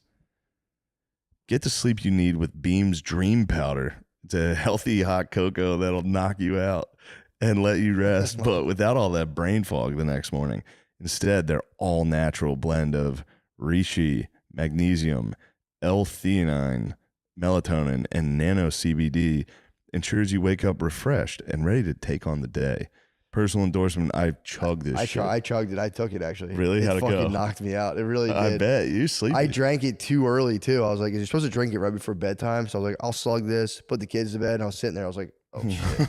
I think there's melatonin in there too. That's very nice. It hit me and I was like, there is melatonin. Yeah, that shit did knock me the fuck out. And did you feel foggy the next day? No, I actually slept really good. Really? I was like, what the fuck is this bullshit? I ate it. And I was like, all right, I'll give it to you. That's awesome. I'm always hating. I'm always like, nano CBD, what the fuck is that? And it hit me all at once. And I was like, oh shit, fucking nanobots got me, dude. The nanobots are in you. Yeah, I'll say, that one did actually knock me out. I always try to do everything. I didn't even get the delivery. I didn't even get to. You might have missed. It was easy to miss. It I was didn't like even this sample it. Purple package of like chocolate shit. I fucking moved. All my shit's going to my old apartment. Beams. Yeah. I drank my Beams, bro. It fucking Butt Stuff Island's in there taking all my free shit. Damn, they're in there snorting fat rails of Beams. Rails dude. of it. Just mix Beam's Dream Powder into hot water or milk, stir, and drink for 30 to 45 minutes before bedtime. Don't snort it like the Stuff Island guys. Yeah, don't drink it an hour and a half before bedtime. Guys, this is super important for you guys to hear. Today, Matt and Shane listeners get a special discount on Beam's Dream Powder, their best-selling healthy hot cocoa for sleep with no added fucking sugar. Now available in delicious seasonal flavors like cinnamon cacao, sea salt caramel, and white chocolate peppermint. Better sleep has never tasted so good, unless you're with Dwight Howard. A recent clinical, I can't believe they included that in the verbatim. A recent clinical study revealed Dream helped 93, I don't know why they said Dream, it's Beam. Revealed Beam helped 93% of users to wake up feeling more refreshed, and 93% reported that Dream helped them get a more restful night's sleep. If you want to try, sorry, did you hear me swallow saliva like a dog? Here comes the tongue twister. Get ready. God damn. Here comes the tongue twister. If you want to try Beam's best-selling Dream Powder, take advantage of their biggest sale of the year and get up to 50% off for a limited time when you go to shopbeam.com/drenched. The discount is auto-applied at checkout, no code necessary. That's BEAM.com/drenched for up to 50% off. Wow. Done. All right. What it is. That's actually probably an hour. Yeah. We really stormed through that. That was a good. What topics did we cover? Pretty much gay stuff, jizz. I addressed ticket scalpers for 2 seconds. That was good. Martin Luther was anti-Semitic. That was a big one. Anti-Semitic Lutherans. Shame on them. This is the whole game now. It's about pointing out what everyone else is doing that's wrong and everybody's weird. bad. And then we are the good ones. We're fine, totally normal. We don't do any bad stuff that people get in trouble for. We don't do any bad stuff. Everyone else is wrong. And if you listen to this podcast, you were in the right. You're right. You're right. And they are wrong about everything. And you'll maintain that to the death, dude. Mm-hmm. And you'll die happy knowing I was right about everything. And I didn't do any of that weird stuff everyone else did. I didn't get in trouble. I wasn't mean to people. Mm-hmm. I didn't harbor private thoughts, towards other groups that were probably pretty negative. You didn't do any of that shit. What you're saying, this is exactly Christ's message. It is. Judge everyone else. Don't ever reflect on yourself. Don't even ever think for a second, maybe that guy I'm capable of